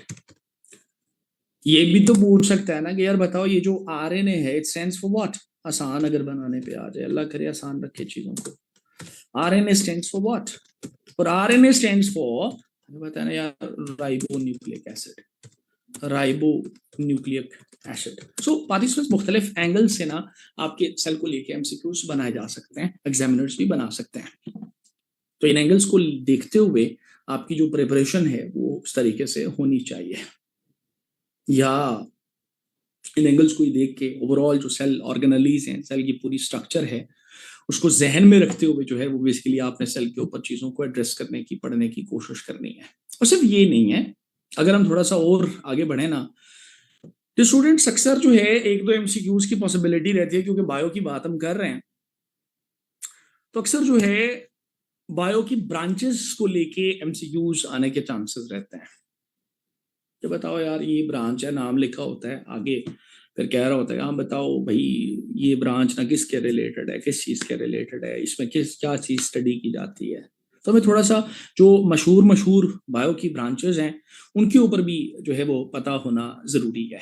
For example अगर मैं स्टार्ट करूं यहाँ से 57 पे, अगर मैं चला जाऊँ नंबर 57 पे, बल्कि मैं थोड़ा सा गैप दे देता हूँ क्योंकि डायमेंशन थोड़ी सी चेंज हो रही है हमारी. 57 और 57 पे पहले अगर अक्सर पूरा एनाटमी ना, कि एनाटमी किस बला का नाम है, किस चीज की स्टडी है, तो कोई परेशानी वाली बात नहीं है. It is all about the study of the structure of living things and the parts as well. अच्छा, ये एनाटमी होती है जिसमें आप ना किसी लिविंग ऑर्गेनिज्म की स्ट्रक्चर के बारे में समझते हैं, स्ट्रक्चर को जानने की कोशिश करते हैं. अच्छा, एक और बड़ी मशहूर बायो की ब्रांच, मॉडर्न ब्रांच, एस्ट्रोबायोलॉजी। पूछ लेता भाई ये एस्ट्रोबायोलॉजी जो है ना, ये किस चीज के रिलेटेड है, ये क्या है बेसिकली ना, तो पता होना चाहिए। एस्ट्रोबायोलॉजी है ना काका, it is about study of the living universe basically. अच्छा, बात यूनिवर्स पे ले गए, यूनिवर्स पे ले गए। और सिर्फ यूनिवर्स पे नहीं रुके आप ना, ये तो बहुत ही आसान है कि जी ये बेसिकली ना आपकी ये जो बॉटनी है, ये जो फील्ड ऑफ स्टडी है, ये किसके रहे, ये तो बहुत ही आसान है, सबको पता है। It is all about the study of plants basically ना, बॉटनी, स्टडी ऑफ प्लांट्स। लिख लेते हैं, चले कोई बात नहीं, स्टडी ऑफ प्लांट्स बॉटनी है। अक्सर पूछ रहा होता है कि यार ये एक बायो की ब्रांच होती है, बायो इन्फॉर्मेटिक्स, तो ये किसके रिलेटेड है ना, तो काका आपको पता होना चाहिए कि जो बायो इन्फॉर्मेटिक्स है ना, बायो इन्फॉर्मेटिक्स है ना, इट इज अबाउट, इसमें आप कंप्यूटर साइंस को अप्लाई करते हैं, और कंप्यूटर साइंस को अप्लाई करते हुए आप बायोलॉजिकल इंफॉर्मेशन को इंटरप्रेट करने की कोशिश करते हैं। अच्छा, टेक्नोलॉजी का सहारा लेना है, ऑब्वियसली मॉडर्न ट्रेंड्स का, मॉडर्न टूल्स का सहारा लेना है, कंप्यूटर साइंस का यूज करना है, बायो में यूज करना है, तो ऐसे लिख सकते हैं ना यार, देखो it is about the study of interpreting biological information through या by using computer science. Computer को इस्तेमाल करते हुए, कंप्यूटर साइंस को इस्तेमाल करते हुए, जो कंप्यूटर साइंस वाले बच्चे हैं, खुश हो जाओ, बायो में भी कंप्यूटर साइंस है भाई, इधर भी इस्तेमाल होती है, कोई नई चीज नहीं है आपके लिए बायो, घबराने की जरूरत नहीं है। जिनका कंप्यूटर साइंस में, ओ जी हमने तो बायो कभी नहीं इससे पहले पढ़ा, तो हम क्या करेंगे, कैसे करेंगे, भाई आप कर सकते हैं, आप नहीं करेंगे तो कौन करेगा भाई, सीधी सी बात है। तो ठीक है, हमारे पास मल्टीपल एंगल से हमने कहा यार ठीक है, एमसीक्यू, जब स्पेस मेरे पास कम हो गई है तो मैं इसको साफ करूंगा, बोर्ड को साफ करके मैं इसकी जगह बनाऊंगा, और जगह बना के आगे बढ़ जाऊंगा, और जगह बनाने के लिए मुझे इसको ऐसे करके साफ करना है, और एमसीक्यू नंबर 61 मुझे ऐड करना है, एमसीक्यू नंबर 61 मुझे ऐड करना है। अब 61 पे मैं जिस चीज को लेके आ रहा हूं भाई, बायो की एक ब्रांच होती है, ये सेल बायोलॉजी तो कह दिया ना, एक होती है कंप्यूटेशनल बायोलॉजी, एक तो क्या ना बायो इन्फॉर्मेटिक्स है जिसमें आप जी कंप्यूटर साइंस को यूज करते हैं, एक होती है कंप्यूटेशनल बायोलॉजी। दुनिया बहुत आगे चली गई है भाई, कंप्यूटेशनल बायोलॉजी भी आ गई है दुनिया में, कंप्यूटेशनल बायोलॉजी। अब ये क्या होती है, कोई परेशानी वाली बात नहीं है भाई, इसमें ना आप बायोलॉजिकल इंफॉर्मेशन को यूज करके ना, ऑब्वियसली बायोलॉजिकल सिस्टम्स के ऊपर ही आप इंफॉर्मेशन को यूज करते हैं, और आप ना एल्गोरिदम्स को डेवलप कर रहे होते हैं, यानी हल्का सा कंप्यूटर भी इन्वॉल्व है, कंप्यूटर साइंस इन्वॉल्व है इसके अंदर भी, बल्कि मैं पूरा लिख देता हूँ भाई, it is all about the study of किसकी, स्टडी ऑफ, पूरा लिख देते हैं, using study of spelling, using biological information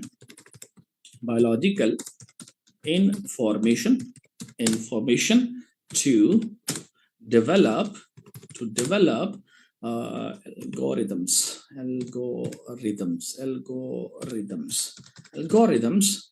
to comprehend the biological systems को comprehend करने के लिए ना, आप biological information की handling के लिए ना algorithms वगैरह डेवलप करते हैं, कंप्यूटर की टेक्नोलॉजी का इस्तेमाल करते हैं, कंप्यूटेशनल बायोलॉजी कहलाती है। जबकि आपकी जो बायो इन्फॉर्मेटिक्स है उसमें आप चीजों को इंटरप्रेट करते हैं, यहाँ पे कंप्रीहेंड कर रहे हैं, देयर इज अ डिफरेंस। और काका सिर्फ ये नहीं है ना, एक और बड़ी मशहूर बायो की ब्रांच है जिसको हम कहते हैं कंजर्वेशन बायोलॉजी। ओ भाई, कंजर्वेशन बायोलॉजी किसका नाम है, ये किस बला का नाम है, ये कहां से आ गई, कोई परेशानी वाली बात नहीं है जनाब वाला। It is all about the study of environmental conservation and biodiversity। ये भी लिख देता हूं मैं यहाँ पे साथ में, बायोडाइवर्सिटी। ओके, बायोडाइवर्सिटी हम किसको कहते हैं, बायोडाइवर्सिटी कहते हैं the variety of life which is present on the planet Earth. तो जमीन के ऊपर जो बायोडाइवर्सिटी है उसकी कंजर्वेशन को उसको स्टडी करने के लिए अलग से बायो की ब्रांच है और उस ब्रांच को हम कंजर्वेशन बायोलॉजी का नाम दे रहे हैं। और सिर्फ ये नहीं है भाई, दुनिया बहुत आगे निकल गई है, हम पीछे रह गए। और भाई एक बायो की ब्रांच है क्रोनोबायोलॉजी, कोरोना वायरस भूला नहीं होगा, आपको याद होगा। अब क्रोनोबायोलॉजी भी ब्रांच है बायो की। अब ये कौन सी ब्रांच है भाई, chronobiology?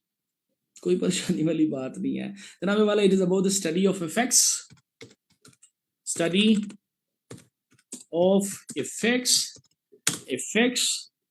of time on biological events as well as internal biological rhythms। अच्छा, यहाँ पे ना टाइम का इम्पैक्ट हमने देखना है। बायोलॉजिकल सिस्टम्स जो है ना उनके ऊपर टाइम का, वक्त का जो असर है ना, वक्त हर किसी को के ऊपर असरअंदाज होता है, बायोलॉजिकल सिस्टम्स के ऊपर भी असरअंदाज होता है। तो बायोलॉजिकल सिस्टम्स के ऊपर ना जो वक्त के, टाइम के इफेक्ट्स है ना बेसिकली, उसको हम कह रहे हैं अच्छा यार इसके लिए ना क्रोनोबायोलॉजी हमारे पास मौजूद है। और सिर्फ ये नहीं है, एक और बायोलॉजी की ब्रांच है जिसे हम यहाँ पे 64 पे लेके आ रहे हैं, and which is about evolutionary biology. अच्छा, एवोल्यूशनरी बायोलॉजी भी है। ये एवोल्यूशनरी बायोलॉजी, ये एवोल्यूशन का लफ्ज तो हर किसी ने सुना होता है, तो अच्छा ठीक है ना। Evolutionary biology is all about the study of evolutionary processes. Evolutionary processes की जो स्टडी है ना, उसके लिए जो हमारे पास बायोलॉजी की ब्रांच है ना, उसको हम कह रहे हैं यार ये ना एवोल्यूशनरी बायोलॉजी है। और सिर्फ ये नहीं है जी, अगर आप थोड़ा सा देखें ना, अक्सर पूछ रहा होता है बताओ यार ये जेनेटिक्स जो है ना वो किसके रिलेटेड है। तो जेनेटिक्स की जो ब्रांच है ना basically it is a branch of biology which is about the study of genes. अच्छा, जीन्स को स्टडी करने के लिए भी बायो की ब्रांच है जो जेनेटिक्स है। अब आप कहेंगे जीन किस बला का नाम है, चलो इसी से मिलता जुलता एक और एमसीक्यू भी कर ले। ये जो जीन है ना ये हमारे पास एक हेरिडिटरी यूनिट की हैसियत से मौजूद है। ये हमारे पास एक हेरिडिटरी यूनिट की हैसियत से मौजूद है, ठीक है, उसकी स्टडी के लिए जेनेटिक्स है। और सिर्फ ये नहीं है भाईजान, थोड़ा सा और आगे बढ़े ना, दुनिया बहुत आगे निकल गई है। और अक्सर पूछ रहा होता है यार ये होती है बायो की ब्रांच ना लाइकोनोलॉजी, ये किस बला का नाम है? या छोड़ो, लाइकोनोलॉजी मुश्किल हो जाएगा, फिर आप कहेंगे लाइकन्स क्या होते हैं, इतना दिमाग खराब नहीं करते आपका। बहरहाल चलें लिख लेते हैं, कोई हर्ज नहीं है। Lichenology it is the study of lichens, study of lichens. और सिर्फ ये नहीं, अनदर 168 पे अगर आप देखें तो जनाब वाला हमारे पास ना एक बायो की ब्रांच है इम्यूनोलॉजी।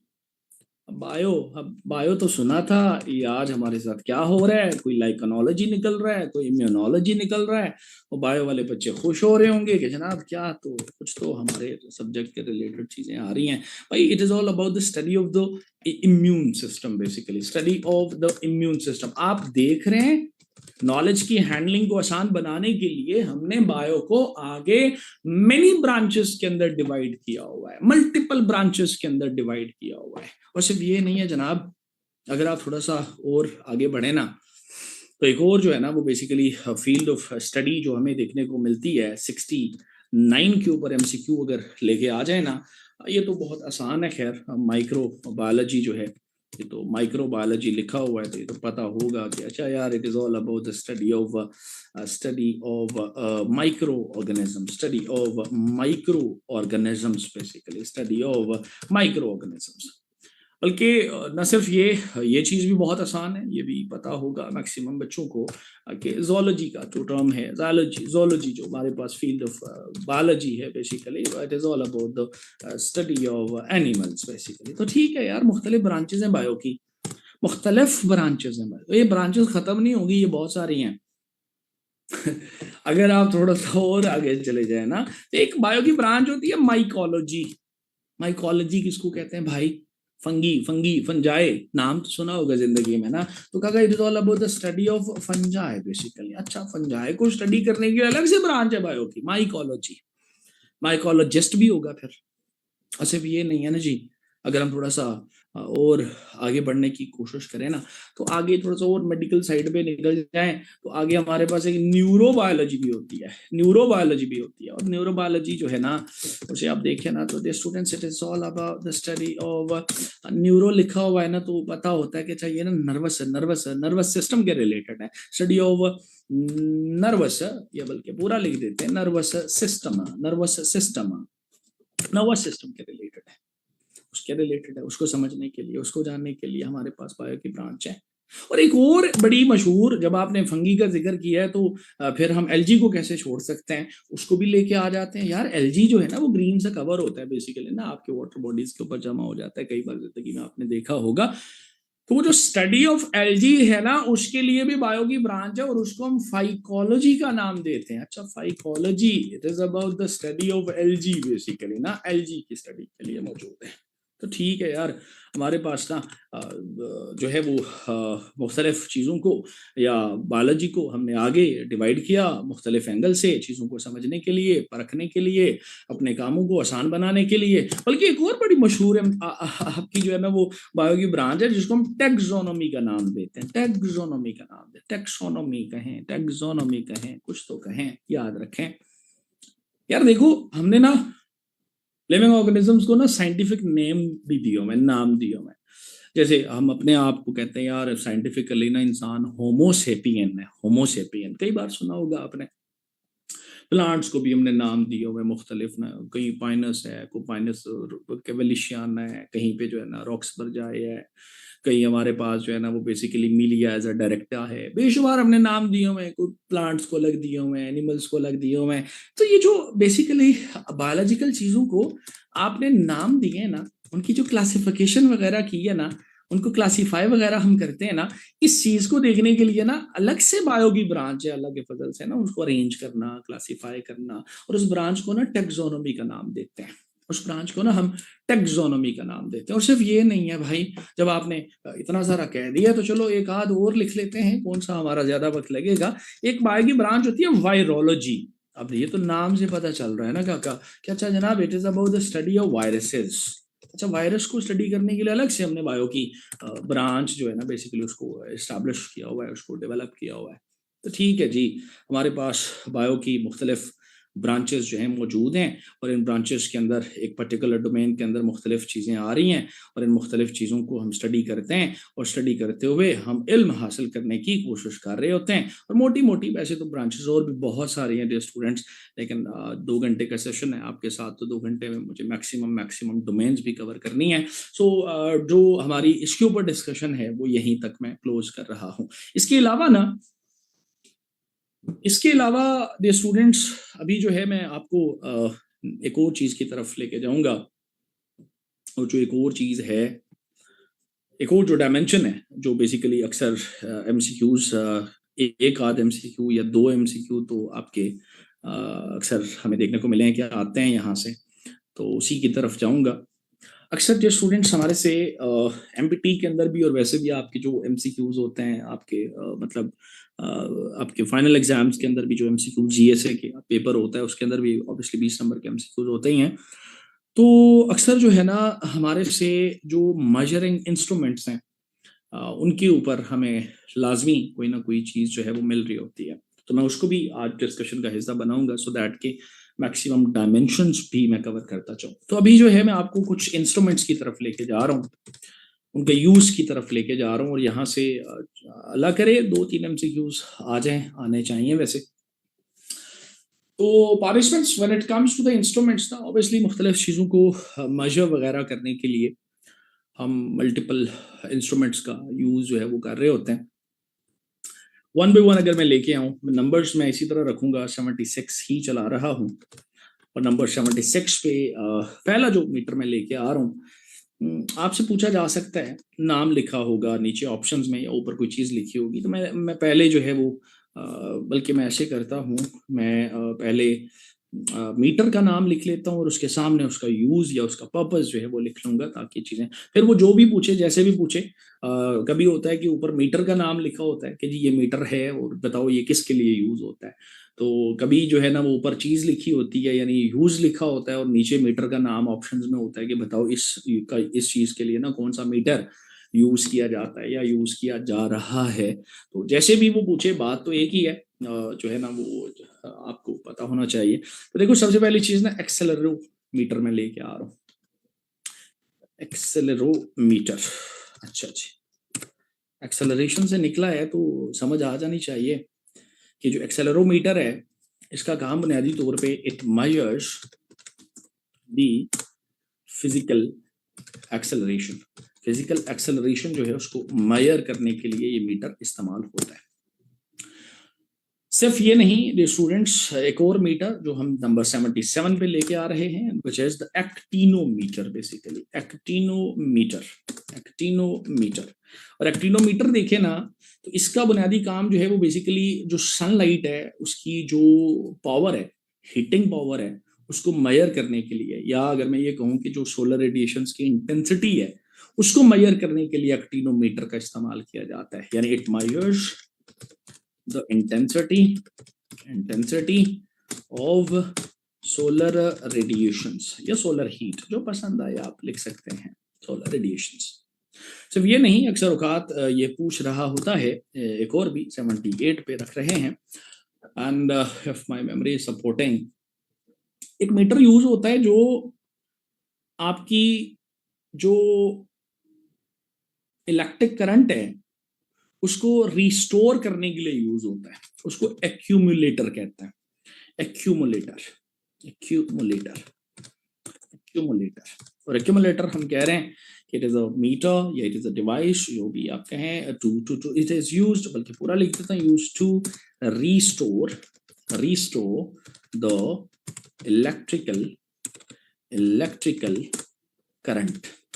इलेक्ट्रिक करंट को रिस्टोर करने के लिए इसको यूज किया जाता है। और अगर किसी मशहूर मीटर को मैं यहाँ पे कोट कर लूँ तो मेरे जहन में अभी एकदम से जो चीज आ रही है वो एल्टीमीटर आ रहा है, बड़ा मशहूर है, अक्सर एमसीक्यू पूछा जाता है कि यार बताओ ये जो एल्टीमीटर है ना ये हम किस पर्पज के लिए यूज करते हैं ना। तो काका पता होना चाहिए जो एल्टीट्यूड है ना, एल्टीट्यूड बुलंदी उसके लिए, बल्कि मैं लिख लेता हूँ यहाँ पे, it measures the altitude, basically it measures the altitude की मेजरमेंट के लिए यूज आप इसको कर रहे होता है।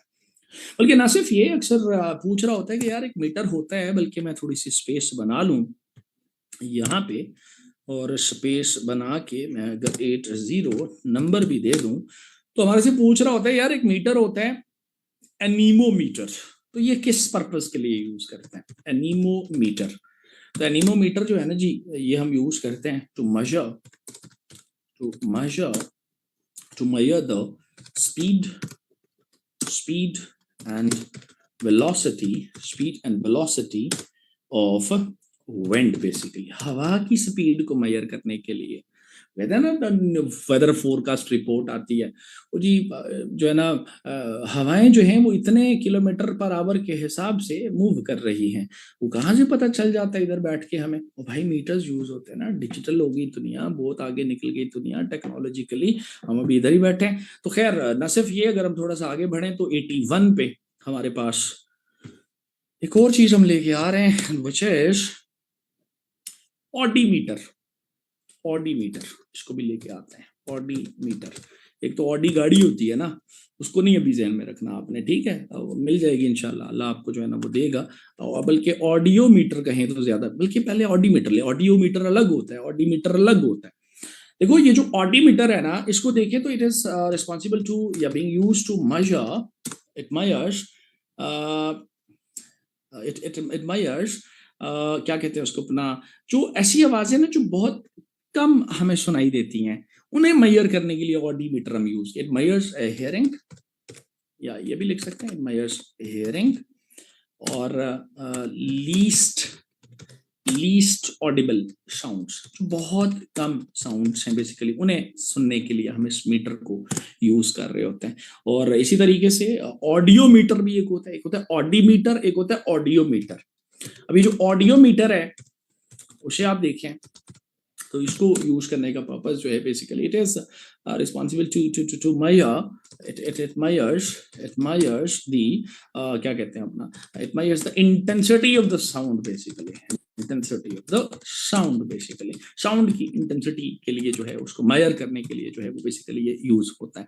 और सिर्फ ये नहीं है, स्टूडेंट्स अक्सर हमारे से ये पूछ रहा होता है कि यार बताओ ये जो बेसिकली बैरोग्राफ है ना, ये हम किस पर्पज के लिए यूज करते हैं। तो डियर स्टूडेंट्स, आपको पता होना चाहिए कि जो बैरोग्राफ है ज्योग्राफिकल टर्म है, ज्योग्राफी के अंदर यूज होता है, इन्वायरमेंटल साइंस के अंदर भी यूज होता है।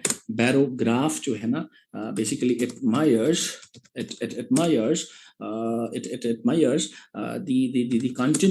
the continuous recording of atmospheric pressure। एक चीज के लिए मल्टीपल चीजें भी हो सकती हैं, ये भी ध्यान में रखिएगा। लेकिन अभी मैं जो पैराग्राफ है वो बेसिकली हम कह रहे हैं कंटिन्यूसली आपने रिकॉर्ड करना है एटमॉस्फेरिक प्रेशर को ना। अब आप कहेंगे प्रेशर किस बला का नाम है, वो कहा ये एटमॉस्फेयर में हवा मौजूद है जो मिक्सचर ऑफ गैसेस है, बेसिकली उसका एक मास है, उसका भी एक सादा अल्फाज में उसका वजन है, वजन ठीक है। तो वजन ज्यादा हो तो प्रेशर ज्यादा, वजन कम हो तो अच्छा प्रेशर कम है। तो उसको रिकॉर्ड करने के लिए ना हमारे पास जो है ना वो जो चीज मौजूद है वो बेसिकली बैरोग्राफ मौजूद है। बैरोग्राफ जो है ना जी, इसको हम यूज कर रहे होते हैं। और सिर्फ ये नहीं है जी, थोड़ा सा अगर आगे बढ़े तो 84 पे अगर आप चले जाएं तो जो स्टूडेंट्स 84 पे ना हमारे पास एक और चीज बैरोमीटर भी है। अब ये देखो, बैरोग्राफ और बैरोमीटर ये दोनों चीजें ना प्रेशर के रिलेटेड है। बैरोमीटर और बैरोग्राफ दोनों प्रेशर के रिलेटेड है। इसका काम जो है ना it measures the atmospheric pressure.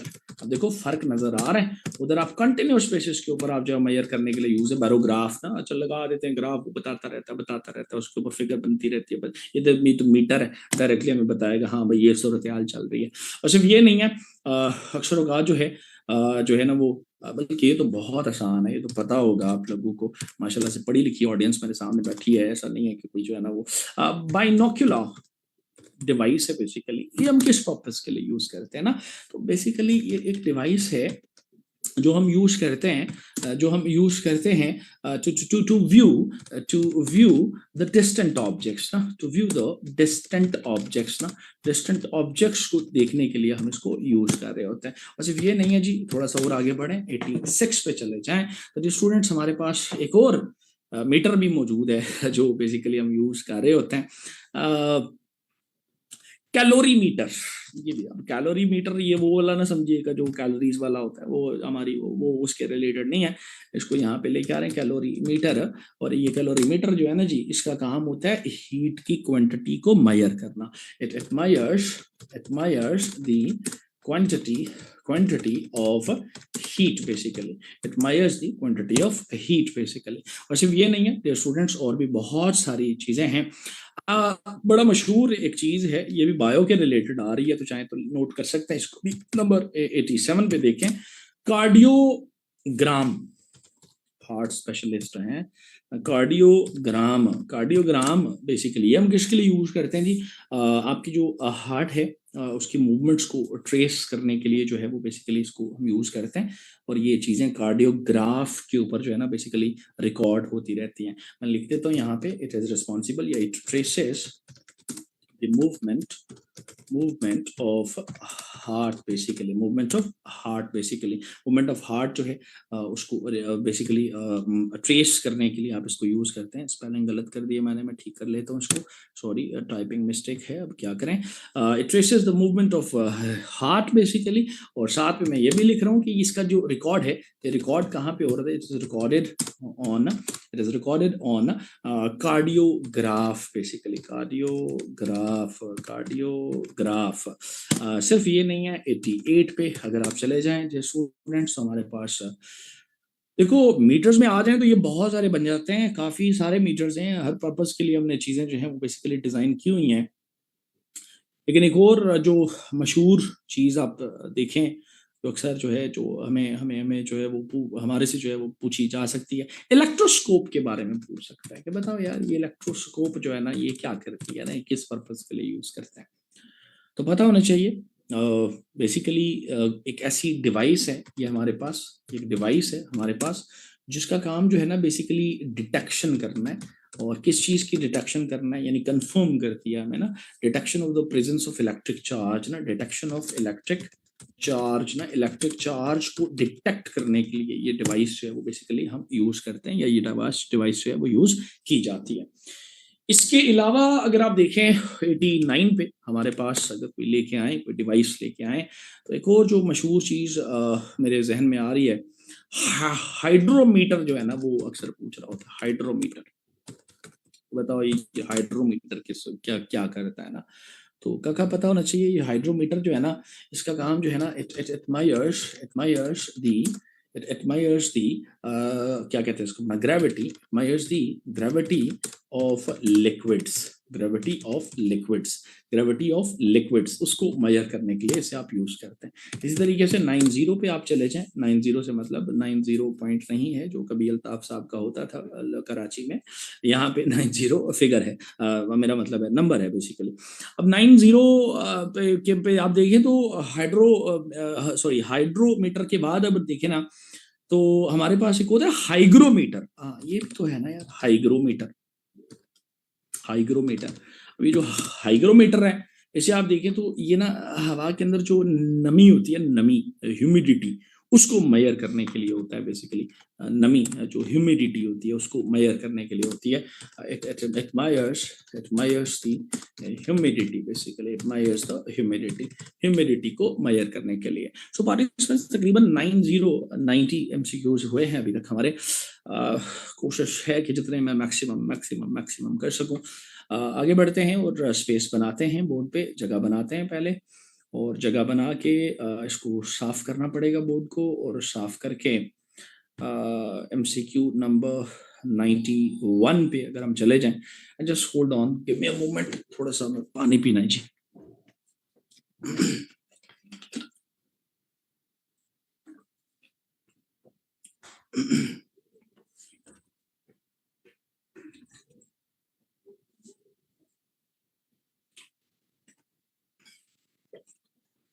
जनाब, अब इसी तरीके से एमसीक्यू नंबर 91 पे अगर आप आ जाएं, तो जो स्टूडेंट्स अक्सर पूछ रहे हैं, एक मीटर होता है लेक्टोमीटर जो है ना, ये बेसिकली जो दूध है उसकी प्योरिटी को डिटेक्ट करने के लिए, हम डिटरमिन करने के लिए यूज करते हैं। लिख लेते हैं, it determines the purity of milk, basically determines the purity of milk। ये पूछ रहा होता है हमारे से अक्सर। इसी तरीके से एक मीटर होता है lux meter.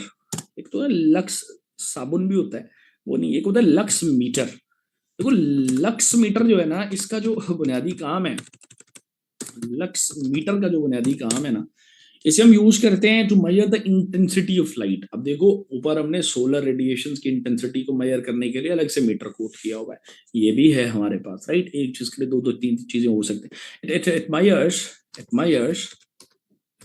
The intensity, just a moment, it measures the intensity of heat, basically उसको मेजर करने के लिए आप इसको यूज करते हैं।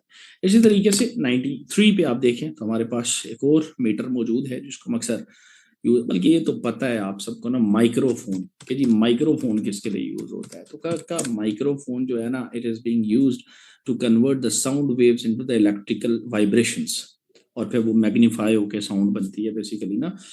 चलें लिख लेता हूँ, it converts the sound waves into the electrical signals and later फिर आगे चल के जो है वो बेसिकली मैग्नीफाई होके साउंड जो है, it vibrations and it magnifies the sounds, basically चाहे तो ये भी लिखना है, it magnifies the sound basically. तो इसके लिए भी हमारे पास ये चीज मौजूद है, और सिर्फ ये चीज मौजूद नहीं है, आगे बढ़े तो और भी बहुत सारे पार्टिसिपेंट्स हमारे पास मीटर हैं जो है ना। एक मीटर होता है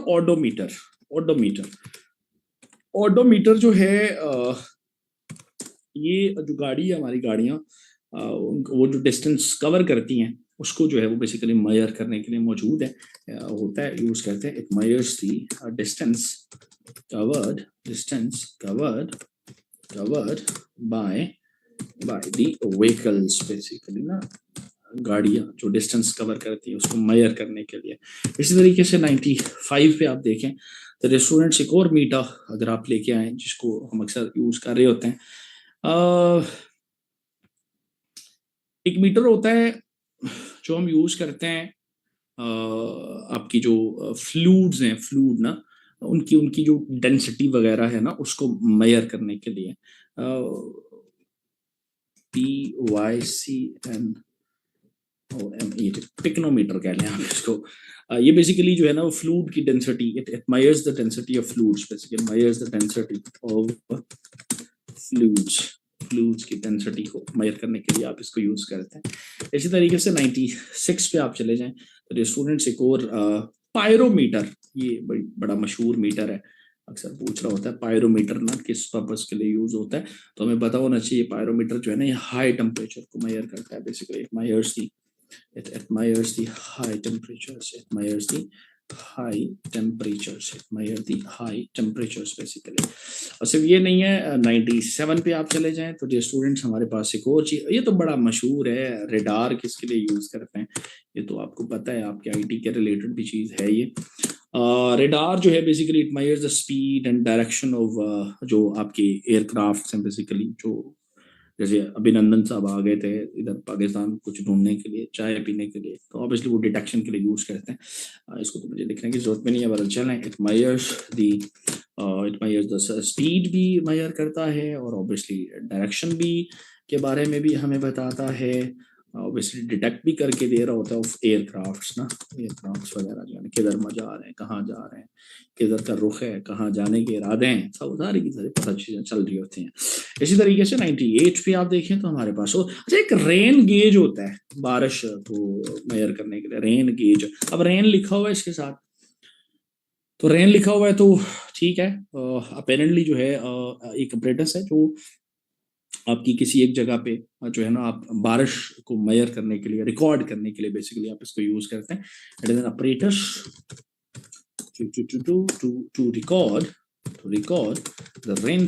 to record the rainfall at any particular area or location at a particular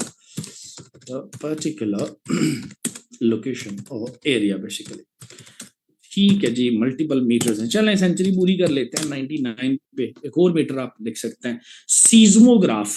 ये तो बड़ा मशहूर है, कई बार आपने सुना होगा सीज्मोग्राफ, कि भाई ये किसके लिए यूज होता है ना, तो भाई ये हमें पता है ना, वो अर्थक्वेक का जो शॉक होता है ना उसकी इंटेंसिटी को मेजर करने के लिए इसको यूज करते हैं। it measures the intensity of the shocks of earthquakes basically,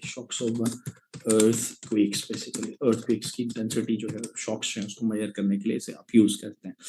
और भी बहुत कुछ है जो स्टूडेंट्स मीटर्स में हम लिखते जाएं तो ये तो बहुत सारे आगे चले जाएं, बट चलें सेंचुरी पूरी कर लेते हैं। 100 पे आप देखें तो डियर स्टूडेंट्स हमारे पास एक मीटर है, क्या कहते हैं इसको, अपना स्पीडोमीटर। अब इसके तो नाम में जवाब है, बहुत आसान है, स्पीडोमीटर। ये स्पीड के लिए होगा, ऑब्वियसली आपकी गाड़ियों के अंदर भी लगा होता है, बेसिकली जो स्पीड बताता है, हाँ भाई 60 किलोमीटर पर आवर की से चल रही है, 80 किलोमीटर से चल रही है, किस हिसाब से। It records speeds basically, speeds of vehicles, गाड़ियों में होता है basically, records the speed basically, speeds of vehicles, गाड़ियों की स्पीड के लिए। और भी बहुत मीटर्स हैं स्टूडेंट्स, अब अगर मीटर्स पे ही बात करते रहे तो बहुत कुछ हमारा इंपॉर्टेंट और भी रह जाएगा। सो ये जो चीज़ें मेंशन की हैं, इनको मेंशन करने का पर्पस ये है आपके लिए एक डायरेक्शन ओपन करना, आपको ये समझाना, आपको ये रियलाइज करवाना कि यार देखो आपकी जो MPT है उसके अंदर आपके MCQs को लेके आपके एग्जामिनर्स के पास एक लंबी लिस्ट मौजूद है, आपके एग्जामिनर्स के पास एक लंबी चॉइस मौजूद है, वो जैसे चाहे जो है वो MCQs बना सकता है बेसिकली। तो I am just trying to share कि अच्छा आपका ना बेसिकली वो चीज़ें समझ आए कि अच्छा यार इन एंगल्स पे रह के हमने प्रिपरेशन करनी है, इन एंगल्स के साथ ना हमने जो है वो बेसिकली जो है ना वो तैयारी करनी है अपने MPT के लिए। अच्छा जी, अब देखो जो स्टूडेंट्स थोड़ा सा और अगर आगे बढ़ जाएं, और आगे बढ़ने से पहले ज़रा मैं YouTube पे भी नज़र दौड़ा लूँ ना। YouTube पे इस वक्त 330 लोग हैं, और ये नीचे मैसेज आए हुए हैं और मैसेज मैं देख रहा हूँ। माशाल्लाह से माशाल्लाह माशाल्लाह माशाल्लाह माशाल्लाह बड़े बड़े आलम फाजिल लोग आए हुए हैं। Welcome to all of you in the class जी।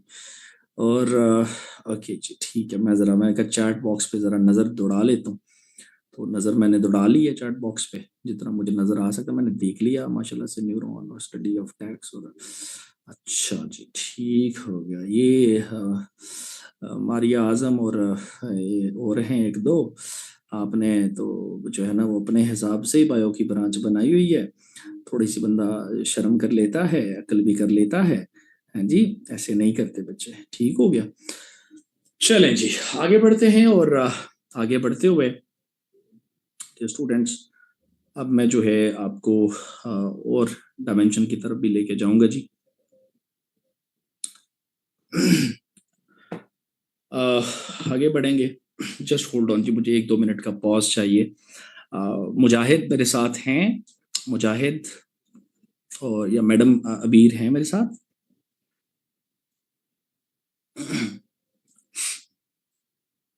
मेरे साथ लगता है आज कोई भी नहीं, मैं अकेला हूँ इस सफ़र में।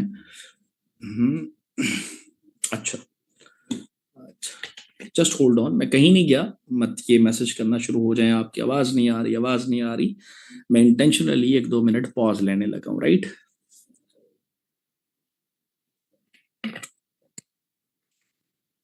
अल्लाह अकबर।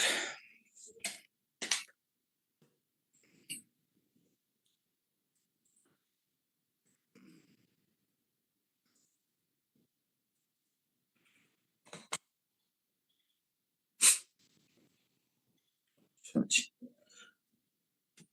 अल्लाह अकबर।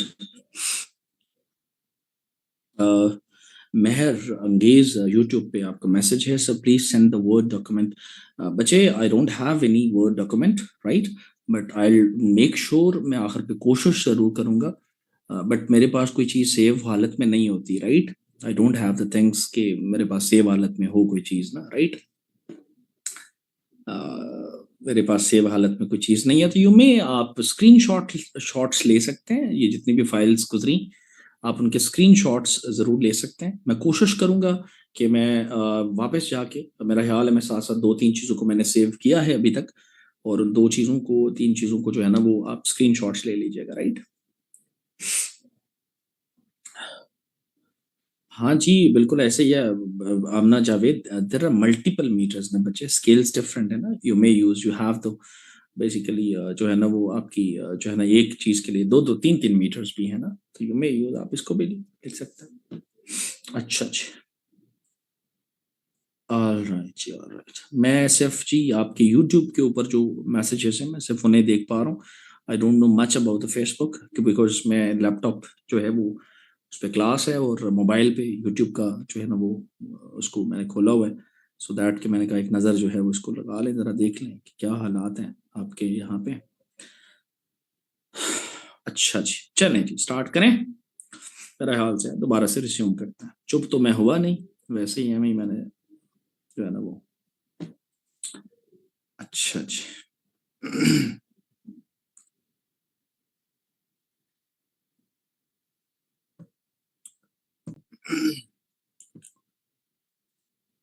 अल्लाह Akbar.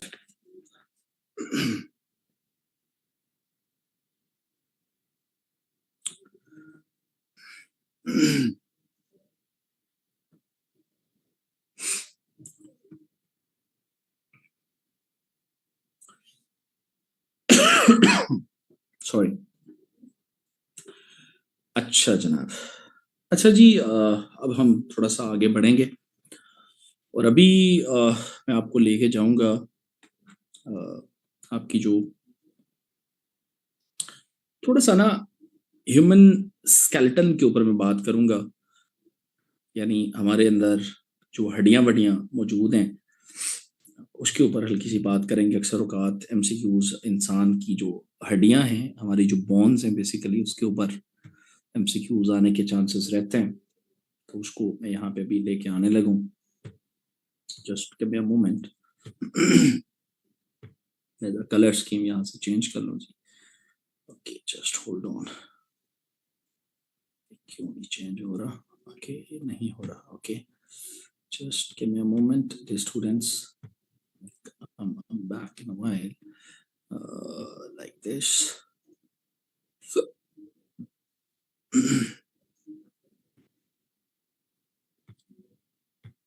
Just give me a moment. Okay ji, so now I'm back ji. अच्छा, जैसे मैंने कहा कि कुछ ना आपका हमारा जो स्केलेटन है, बोन्स वगैरह के ऊपर ना उनके नंबर्स वगैरह जो हैं, अक्सर कुछ जो है वो इस तरह से चीज़ें पूछ रहा होता है। तो वो जो है ना, वो जितना आपसे देखो, जितना पॉसिबल है, हम इंसान हैं, कुछ वो नहीं है, लेकिन जितना हमारे से मैक्सिमम हो सकता है हम इसको याद रखने की कोशिश करेंगे, याद रखना भी चाहिए। देखो, सबसे पहली चीज ना, अगर बोन्स को मैं लेके आऊँ ना, मैं नंबर्स की बात करूंगा मैं यहाँ पे 101 यहाँ पे MCQ नंबर है बेसिकली। देखो, पहली चीज ना, अगर हम बोन्स को लेके देखें ना अपने अडल्ट ह्यूमन बींग्स के अंदर में, तो हम कहते हैं यार 206 बोन्स हैं हमारे पास ना, 206 हड्डियां हैं हमारे अंदर, राइट। अब फर्दर अगर हम थोड़ा सा देखें ना, तो ऑब्वियसली डिविजन्स हैं, हड्डियां तो मुख्तलिफ जगहों पे हैं। उसमें आप देखें तो हमारी चेस्ट भी आती है, चेस्ट बोन्स हैं। आप देखें तो स्पाइन भी हमारे पास है, स्पाइन बोन्स भी हमें देखने को मिलती हैं। इसके अलावा आप देखें तो स्कल बोन्स भी हमें देखने को मिलती हैं। और इसके अलावा स्कल के अंदर आप जाएं तो डिवीजन है, आपकी फेशियल बोन्स अलग से आ जाती हैं, आपकी क्रेनियल बोन्स अलग से आ जाती हैं। लेकिन अभी मैं इसको थोड़ा सिंपल रख रहा हूँ। आपके पास एयर के रिलेटेड कान के अंदर भी बोन्स मौजूद हैं बेसिकली। इसके अलावा देखिए तो आपके पास जो हमारा पेक्टोरल गिर्डल है बेसिकली, उसके अंदर भी बोन्स हमें देखने को मिलती हैं। आर्म्स हैं बेसिकली, हाथ हमारे, उसके अंदर भी हड्डियां देखने को मिलती हैं। इसी तरीके से लेग्स हैं, लेग्स के अंदर भी हड्डियों का एक सेटअप जो है बेसिकली मौजूद है। सो एक ठीक है, हड्डियां हैं हमारी बॉडी के अंदर ना। इनके नाम शाम और नंबर शंबर में थोड़ा बहुत जो इम्पोर्टेंट है वो हम कोशिश करेंगे कि इनको यहाँ पे मेंशन कर पाए। देखो, सबसे पहले ना, अगर हम लेग्स पे फोकस करें ना, 102 या 10 जो भी बन रहा है नंबर इसका, देखो लेग्स में ना आप देखें तो आपकी ना फीमर नाम की एक बड़ी हड्डी मौजूद होती है। जो इन नंबर देखें तो ऑब्वियसली 2 होती हैं, obviously right and left leg में आप बात कर रहे हैं। फीमर बेसिकली ना जो बड़ी हड्डी होती है उसको हम फीमर का नाम देते हैं। इसी तरीके से आपके पास टिबिया के नाम से हड्डी मौजूद है, टिबिया, ये भी लेग में होती है। आपने ये देखना है कि अच्छा ये टिबिया है तो लेग के रिलेटेड है ना, आर्म्स के रिलेटेड नहीं है। फीमर है तो ये भी लेग्स के रिलेटेड है ना। इस तरीके से आपने याद रखना है चीजों को। टिबिया है जैसे, तो टिबिया भी देखे तो नंबर्स, चले कोशिश करें याद रख लें, अगर याद रह जाए तो अच्छा है, काम ही आएगी चीज कहीं ना कहीं जिंदगी में। इसी तरीके से 104 पे आप देखें तो आपके पास फिबुला के नाम से हड्डी मौजूद होती है हमारी लेग्स में, फिबुला। नंबर्स इसके भी 2 ही होते हैं बेसिकली, 2 होती हैं ऑब्वियसली, तो वो हड्डी लेग्स है हमारे पास उस हिसाब से। इसी तरीके से अगर आप थोड़ा सा देखें हमारी लेग्स के अंदर हड्डियों की फर्दर चीज़ों को, तो पेटिला नाम की हड्डियां भी मौजूद होती हैं यहाँ पे, पेटिला। ये भी हमारी बोन्स के रिलेटेड, लेग्स के रिलेटेड बोन्स जो हैं वो हमें देखने को मिलती है। नंबर्स देखें तो ऑब्वियसली इसके भी they are 2 in number basically, they are 2 in number, 2 in number. इसी तरीके से 106 पे आप चले जाएं तो आपके पास जो है वो टार्सल्स नाम की हड्डियां भी मौजूद होती हैं हमारी लेग्स के अंदर। टार्सल्स यानी आप ऊपर से ना लेग जो घुटना है हमारा उससे नीचे चले जा रहे हैं, आगे चले जा रहे हैं, पाँव है हमारा, तो उसके अंदर फिर फर्दर डिवीजन अब ज्यादा होती चले जाएंगे, नंबर ज्यादा होते चले जाएंगे। टार्सल्स देखें तो they are 14 in number basically, tarsals. इसी तरीके से 107 पे आप चले जाएं तो आपके पास जो है फेलेंजस भी मौजूद हैं, या मल्टीप्लाई हो जाती हैं आगे चीज़ें, ज़्यादा हो रही हैं, 28 हो रही हैं आगे, तो phalanges are 28 in number basically. इसी तरीके से 108 पे देखें हमारे पास जो है मेटाटार्सल्स भी मौजूद हैं बेसिकली, आगे चल के फर्दर डिविजन्स हैं, मेटाटार्सल्स नाम से भी मौजूद हैं। और मेटाटार्सल्स के नंबर्स को देखें तो they are 10 in number, yes they are 10 in number. So that's एक तो ये लेग्स के रिलेटेड आ रही है चीजें ना, ये लेग्स के रिलेटेड है। बल्कि मैं थोड़ा सा इसको स्पेसिफाई भी कर लेता हूँ, मैं यहाँ पे लिख लेता हूँ ऐसे करके लेग्स ना, ताकि याद रहे। अब लेग्स के अलावा कोई इंपॉर्टेंट अगर आप देखें ना, वो जो जो हमें पता होना चाहिए, हमारा जो पेल्विक गिर्डल है, पेल्विक गिर्डल है, उसके अंदर देखिए तो वो हमारी हिप हिप हिप जो है ना, हिप बोन्स नजर आ रही होती है पेल्विक गिर्डल के अंदर। और हिप बोन्स आप देखें तो ऑब्वियसली ये हमारे पास 2 इन नंबर आती हैं हिप बोन्स ना, नंबर भी लिखें तो they are 2 in number, basically they are 2 in number. इसी तरीके से हमारे पास जो है ना, हमारे जो आर्म्स है ना, आर्म्स, ये जो बाजू है हमारे ना, आर्म्स को लेके आप अगर हम हड्डियों की आगे अदर डिवीजन को देखें तो उसमें हमारे पास जो है 110 बल्कि बन रहा है। इसमें एक तो फीमर आती है, फीमर फीमर। अब फीमर्स देखें तो दे आर 2 इन नंबर, 2 हैं नंबर्स में देखें तो। फीमर के अलावा भी हमारे आर्म में यानी बाजू हैं जो, उसमें हड्डियां मौजूद होती हैं। अगेन सॉरी, नो सॉरी, मैंने गलत कर दिया, फीमर तो मैंने लिख दिया ऊपर लेग्स में, sorry sorry sorry, correction correction correction correction, किधर जा रहे हैं भाई।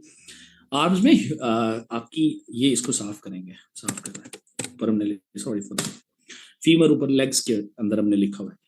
आर्म्स के रिलेटेड जो है वो आपकी रेडियस होती है, रेडियस, रेडियस। और रेडियस के नंबर्स देखें तो they are 2 in number, basically 2 होती हैं।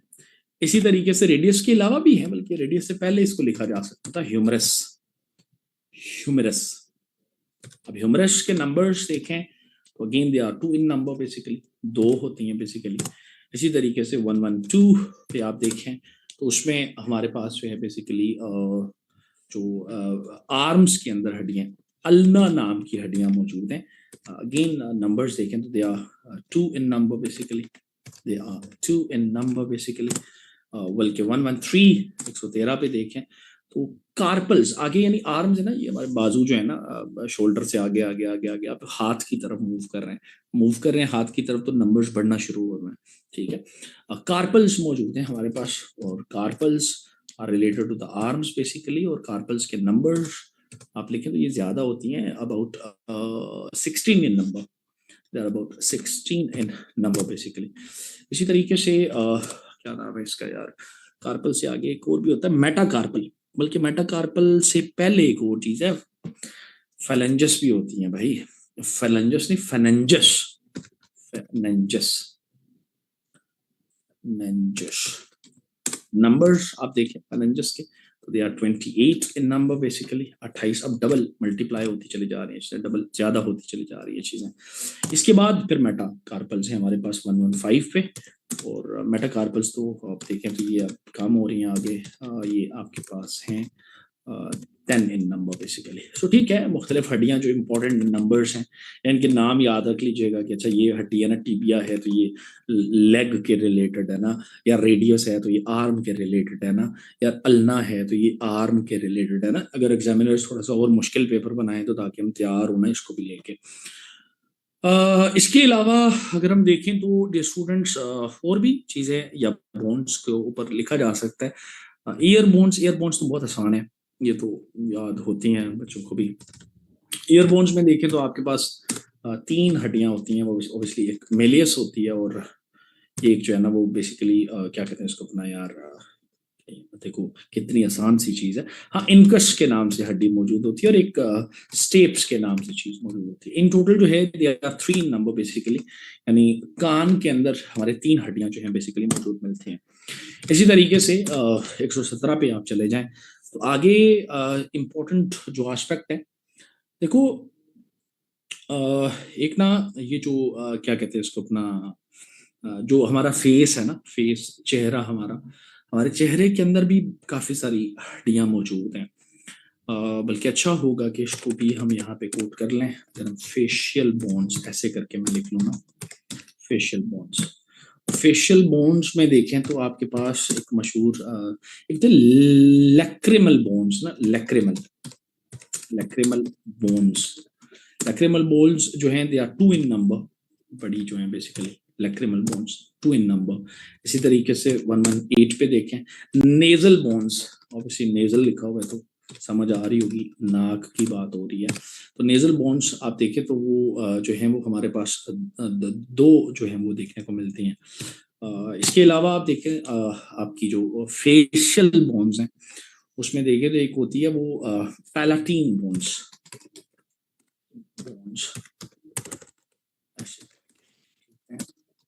इनके नंबर्स देखें तो obviously they are also 2 in number. Basically palatine bones को देखें तो they are also 2 in number.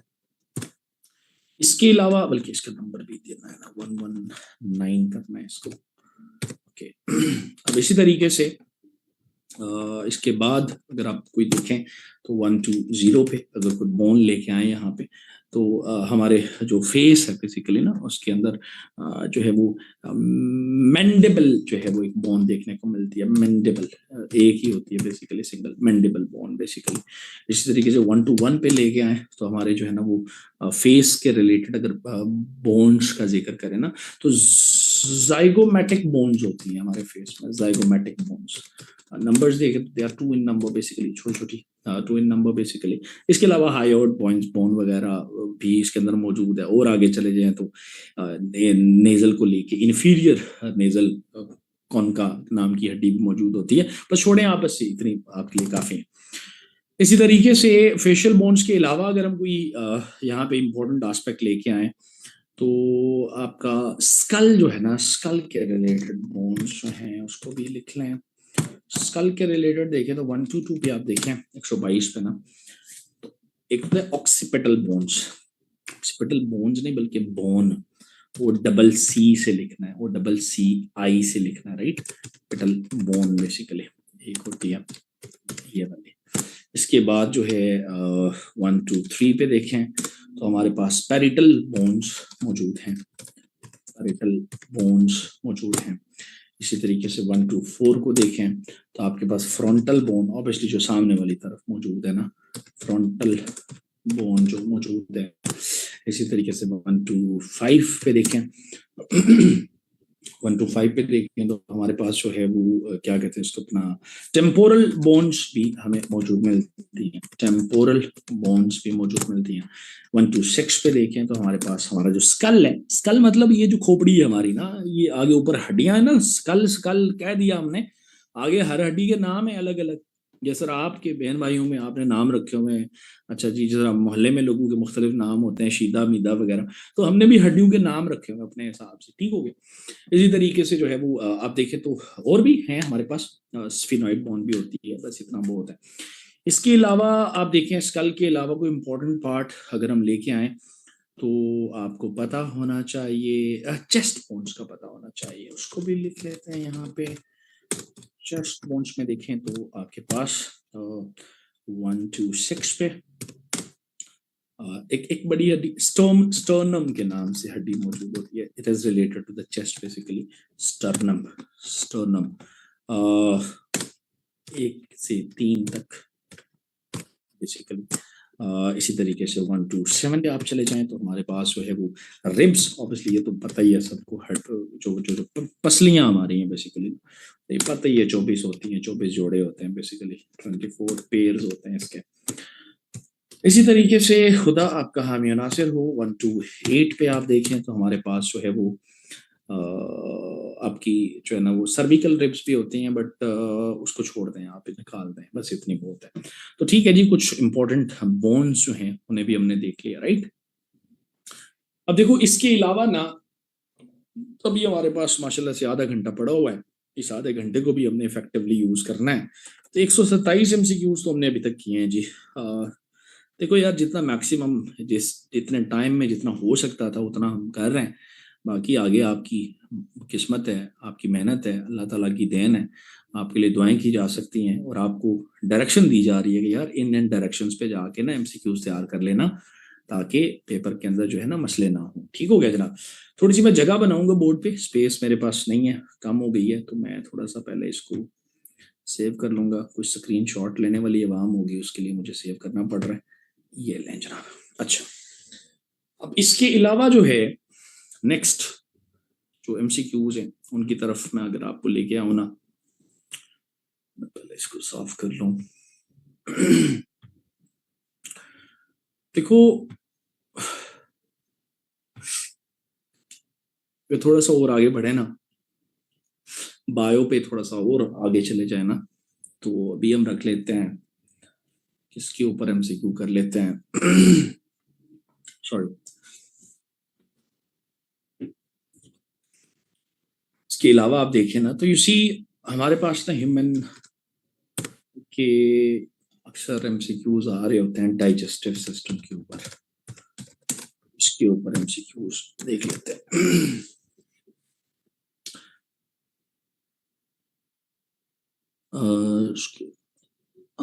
मैंने 24 पेज लिखा है यार, चैट बॉक्स में 12 लगाई हुई है सबने, मैंने 24 लिखा है, सॉरी उसको 12 कर लो। मैंने 24 लिखा है, ओके उसको ठीक कर लें यार। ओके चल। अच्छा okay okay okay okay okay okay. अच्छा जी, डाइजेस्टिव सिस्टम के ऊपर थोड़ा सा कुछ एमसीक्यूज हैं, उन्हें थोड़ा सा देखना जरूरी है। अक्सर एंजाइम्स के ऊपर जो है वो एमसीक्यूज पूछ रहा होता है। ये हमने थ्योरेटिकल जो हमारे स्टूडेंट्स हैं उनको पता होगा कि थ्योरेटिकली हमने ये चीज़ें पढ़ाई भी हुई हैं क्लास में, बट चलें थोड़ा सा एक डायरेक्शन दे रहा हूँ कि भाई इस एंगल से चीज़ों को थोड़ा सा प्रिपेयर कर लीजिएगा, राइट। डाइजेस्टिव सिस्टम को लेके ना एमसीक्यू नंबर अगर 128 पे मैं लेके आ जाऊँ ना, तो देखो डाइजेस्टिव सिस्टम में पहली चीज हमें जो देखने को मिल रही है, जस्ट होल्ड ऑन,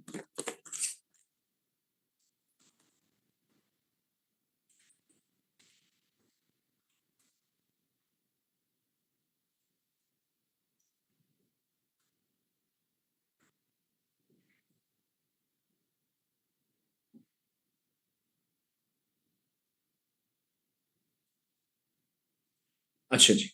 देखो डाइजेस्टिव सिस्टम के ऊपर अक्सर एमसीक्यूज पूछ रहा होता है। एक तो ये है कि डाइजेस्टिव सिस्टम बुनियादी तौर पे आप देखें तो ये सिस्टम का काम ही बेसिकली फूड की डाइजेशन के रिलेटेड हमें देखने को मिलता है। डाइजेशन ऑफ फूड के रिलेटेड देखने को मिलता है, बहुत आसान सी चीज़ है। देखो अक्सर एमसीक्यू पूछ रहा होता है कि यार ये जो पेप्सिन है, पेप्सिन एंजाइम है, केमिकल है, पेप्सिन की जो फंक्शन है वो बेसिकली क्या है ना। तो आपको पता होना चाहिए कि पेप्सिन जो है ये बेसिकली ना it is responsible to convert the conversion of proteins into polypeptide। ये काम जो है बेसिकली पेप्सिन के रिलेटेड हमें देखने को मिलता है। ये भी अक्सर पूछ रहा होता है कि पेप्सिन जो है ये बेसिकली एक्टिव है या इनएक्टिव है। तो आपको पता होना चाहिए कि पेप्सिन जो है बेसिकली एक एक्टिव फॉर्म है, अपने एंजाइम की एक्टिव फॉर्म है। ये भी पूछ रहा होता है कि यार इसकी जो इनएक्टिव फॉर्म है वो कौन है, वो पेप्सिनोजेन है बेसिकली ना। Pepsinogen basically, pepsinogen is an inactive form. Inactive form पहले ऑब्वियसली कन्वर्जन होगी इनटू द पेप्सिन। अक्सर पूछ रहा होता है कि हमारे स्टमक में ना कौन सा एसिड रिलीज हो रहा होता है, विच एसिड इज रिलीज्ड, या मैं डायरेक्ट स्टेटमेंट लिखता हूँ, छोड़ें बीच को। एसिड रिलीज्ड इन स्टमक, तो उसका जवाब हमारे पास जो है वो HCl हाइड्रोक्लोरिक एसिड है। अक्सर पूछ रहा होता है कि जो है वो हमारा जो स्टमक है उसके अंदर कौन से ग्लैंड्स मौजूद होते हैं ना, कहते हैं gastric glands are present in stomach basically ना। अक्सर पूछ रहा होता है कि गैस्ट्रिक जूस जो है वो कौन रिलीज करता है ना। हमें पता है कि gastric juice is released by the gastric glands. अक्सर पूछ रहा होता है कि 136 पे यार जो मैकेनिकल डाइजेशन है वो किस चीज के रिलेटेड है ना। तो मैकेनिकल डाइजेशन जो है Just hold on, just give me a moment, dear students.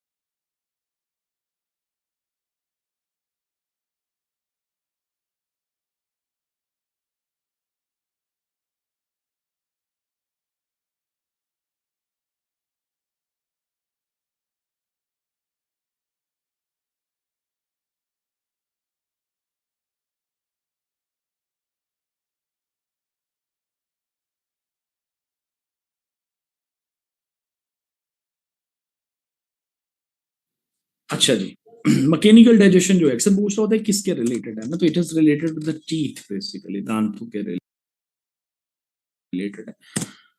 दांतों से याद आया कि ये भी तो एमसीक्यू बनता है भाईजान के कौन सा हिस्सा दांत का जो है वो स्ट्रॉन्ग होता है, स्ट्रॉन्गेस्ट पार्ट होता है दांत का, strongest part of teeth.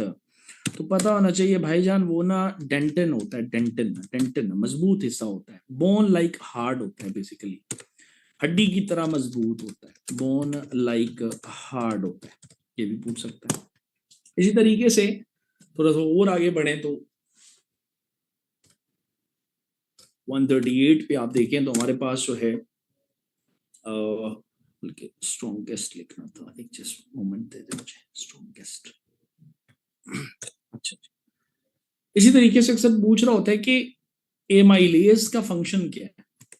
Amylase का फंक्शन देखें तो it converts conversion of starch into maltose, maltose में कन्वर्ट करना। अक्सर पूछ रहा होता है कि आपके स्टमक के अंदर फूड कितनी देर स्टे करता है ना, तकरीबन 4 to 6 आवर्स के लिए फूड ने स्टे करना होता है हमारे स्टमक में। अक्सर पूछ रहा होता है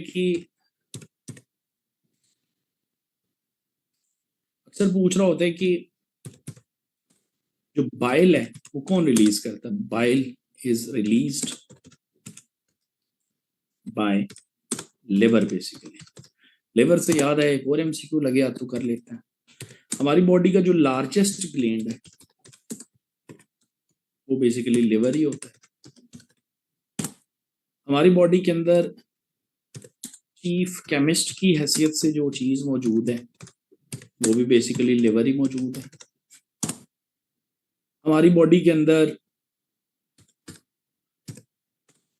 जो डिटॉक्सिफिकेशन का काम है, डिटॉक्सिफिकेशन का काम है वो भी लिवर ने करना होता है। अक्सर पूछ रहा होता है कि लाइपेज का क्या काम है, तो लाइपेज जो है converts fats into fatty acids, ये भी पता होना चाहिए। या अक्सर पूछ रहा होता है कि बताओ बाइल जो है उसका काम क्या है, it converts fats into fatty acids, digestion के पॉइंट ऑफ व्यू से देखें। अक्सर पूछ रहा होता है कि फूड पाइप जो है ना वो किसे कहते हैं, तो पता होना चाहिए, एसोफेगस को कहते हैं। अक्सर पूछ रहा होता है कि जो है ना वो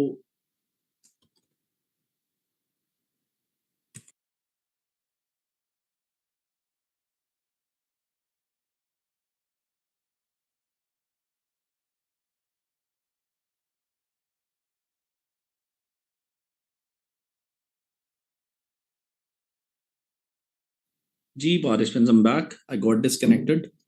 I'm back now. I got disconnected. I'm back now.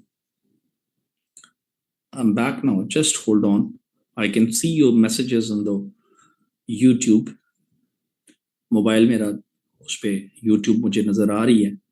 I can see your messages on the YouTube. Just hold on. Just hold on. I'm coming back. I got disconnected. I'm back now. I'm back now. Unfortunately अब ये board जो है ना, जो मैं लिख रहा था वो सारा खत्म हो गया होगा। जूम की बोर्ड के ऊपर यही होता है कि जब आप डिस्कनेक्ट होते हैं तो वो सारी जो तहरीर आपने लिखी होती है वो गायब हो जाती है, तो वो गायब हो गई है। नंबर मुझे को बता दे, एमसीक्यू नंबर बता दे, आगे मैं कंटिन्यू कर लूँ वहां से।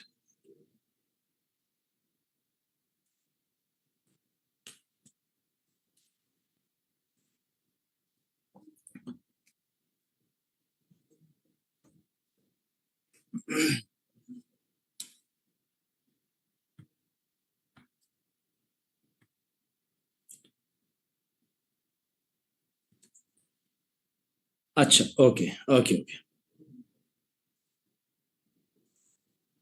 ये कुछ बच्चे जो है ना बहुत ही थके थके से लग रहे हैं, कह रहे हैं बस करें बस करें बस करें। वो भाई सीएसएस नहीं करना तुम लोगों ने, सीएसएस करना है, फिर अफसर बनेंगे, फिर अब पेरेंट्स खुश होंगे, आप भी खुश होंगे। हाँ, मोहल्ले में बेजा बेजा हो जानी ਤੁਹਾਡੀ जनाब, ਉਹ ਹੋ जी बच्चा साडा अफसर बन गया, अफसर बन गया है। अफसर बन के ਤੁਸੀਂ फैसलाबाद जाना, अफसर बन के ਤੁਸੀਂ मरदान जाना, अफसर बन के ਤੁਸੀਂ हैदराबाद जाना है, कोयटा भी जाना ਤੁਸੀਂ हैं। इतना थक गए यार, ओए होए सदके जाऊं यार मैं आप पे, ओए होए होए। ओके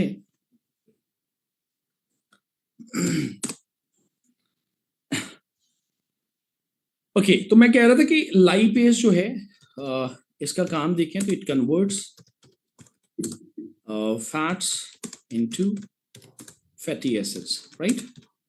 साथ में मैं लिख रहा था कि यार देखो, आपकी ना जो फूड पाइप है, फूड पाइप जो है हम एसोफेगस को कह रहे होते हैं, राइट, एसोफेगस को कह रहे होते हैं। इसी तरीके से अक्सर पूछ रहा होता है कि ये पेरिस्टालसिस क्या होती है ना, पेरिस्टालसिस क्या होती है। तो it is all about the movement of bolus, या डाउनवर्ड मूवमेंट ऑफ बोलस। ये भी लिखिएगा साथ में, सूरत याद भी रखिएगा, downward movement of bolus, right, उसको हम कहते हैं। अक्सर पूछ रहा होता है कि एंटी पेरिस्टालसिस किसको कहते हैं ना, एंटी पेरिस्टालसिस किसको कहते हैं। It is about the opposite या अपवर्ड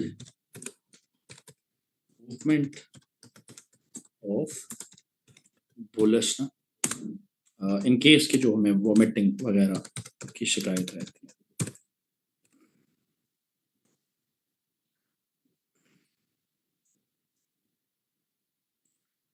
अब इसी तरीके से आगे बढ़े तो यूसी पूछ सकता है हमारे से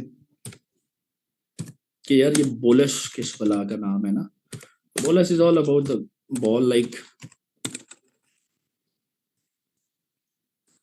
structure of grinded food, right. अक्सर पूछता है कि बोलस की फॉर्मेशन जो है वो कहाँ होती है ना।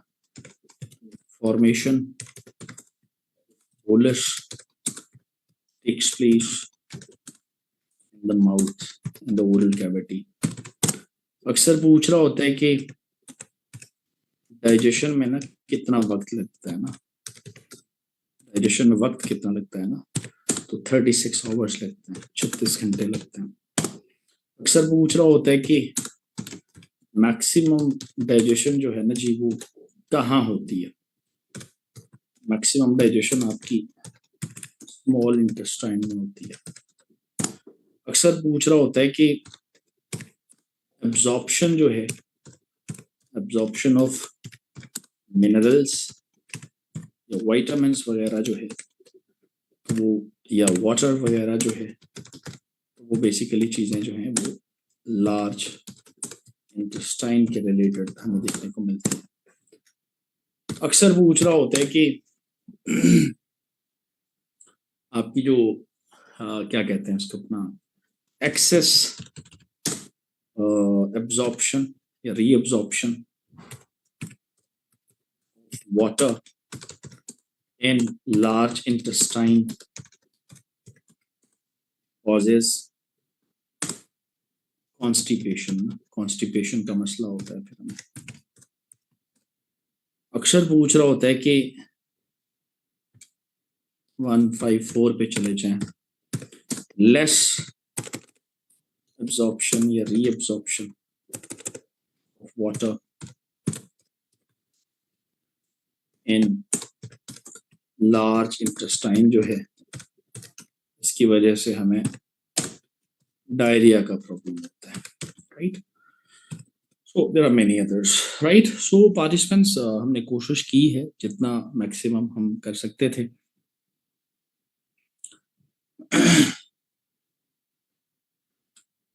आते हैं जी रहमानाबाद कैंपस में जी, परेशान ना होगी एनर्जी, होगी क्लास होगी, क्यों परेशान होते हैं। नोआ ने आपको अकेला छोड़ा है आज तक, कभी नहीं छोड़ेगी इंशाल्लाह, परेशान ना हो आप, ठीक है। तो पार्टिसिपेंट्स, हमने कोशिश की जी जितना हम कर सकते थे इस टाइम फ्रेम के अंदर, इस टाइम लाइन के अंदर, जितने मैक्सिमम एमसीक्यूज हो सकते थे, ह्यूमनली पॉसिबल हो सकते थे। I just try to open the windows for you people, otherwise जो है you have to go through.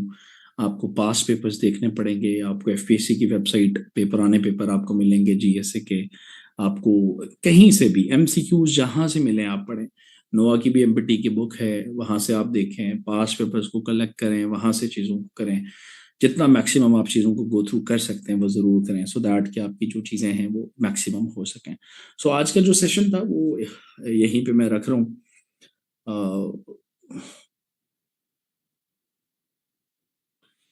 जी शाह बच्चे, मेलियस, इनकस और स्टेप्स, दे आर 3 नंबर ना, 3 हड्डियां हैं बेसिकली ना। ऐसा ना समझना कि जो है ना ये बेसिकली 3 तीनों है, ऐसा नहीं है। 3 हड्डियां एक एक करके ये तीनों है, राइट। सो तो एक कान में है ना यार, कमाल हो गया शाह यार। ਤੁਹਾਡੇ ਕੋਲ ਕੰਨ ਕਿੰਨੇ ਨੇ? 2 ਕੰਨ ਨਾ ਤੁਹਾਡੇ, कमाल हो गया यार शाह बच्चे। हाँ, 2 कान है तो फिर टोटल 3 जमा 3, इतनी तो बायो वालों को भी मैथ आती है। 3 जमा 3 इज इक्वल टू 6, है ना। ओके ओके जी। So it's all about for today जी। इंशाल्लाह बाकी कल आपसे इंशाल्लाह मुलाकात होगी और कल फर्दर हम चीज़ों को आगे बढ़ाने की कोशिश करेंगे। देखते हैं कि कल भी हम जितना मैक्सिमम हो सका इंशाल्लाह हम करेंगे जी। ठीक हो गया।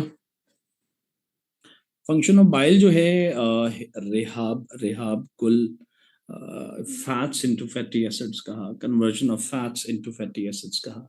आई can see the messages on YouTube. I'm unable to see the messages on Facebook because मेरे पास अभी Facebook नहीं ओपन। मैं इंसान हूँ, मैं एक टाइम पे एक ही चीज़ पे नज़र रख सकता हूँ। ठीक हो गया जनाब। सो it's all about T for today. इंशाल्लाह नेक्स्ट लेक्चर में कल आपसे जो है वो इंशाल्लाह मुलाकात होती है। God bless you all ji.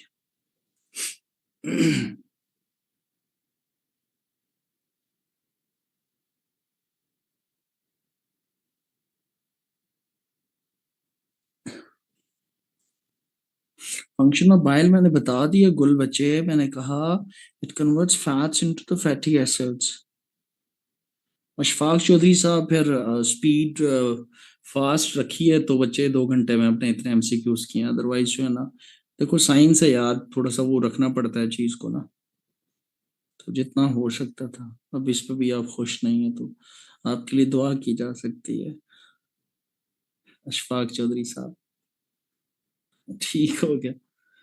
Okay जी, God bless. I am getting the messages on YouTube, आपकी लाइव चैट चल रही है, I can see your messages over there. Nida ur Rahman खटक बच्चे, कल तुर्रे शहवार बच्चे, आई नेवर प्लान्ड थिंक कि कल क्या होगा, क्लास में आके देखूंगा कि क्या करवाऊंगा, राइट। ठीक है। आई नेवर प्लान्ड कि आज मुझे ये पढ़ाना है, ठीक है। क्लास में आके देखूंगा, हाँ भाई आज ये पढ़ाना है, ठीक है जी। कल भी है आपके साथ क्लास इंशाल्लाह, एमपीटी का सेशन चलेगा मेरे साथ। 3 क्लासेस आपकी होनी है इंशाल्लाह।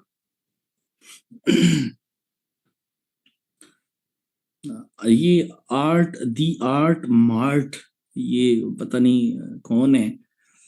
और मैं कोई यहाँ पे शायर मशरक तो नहीं हूँ बैठा हुआ ना कि मैं शेर सुनाऊंगा आपको। आर्ट मार्ट उनमें ਤੁਹਾਨੂੰ ਕੀ आखा, मैं उन्हें थे कोई शायर मशरक तो नहीं लगा नवा आया कि शेर सुनावा है तो। इकबाल को पढ़ ले बच्चे, कुछ सीख भी लेगा वहां से, ठीक है। ऑनलाइन क्लास होगी जुम्मे वाले दिन, छुट्टी नहीं है कल आपको। मुजाहिद, अगर आप मुझे सुन रहे हैं तो यू कैन, आप इसको क्लास को ऑफ कर सकते हैं। Mujahid, if you can hear me.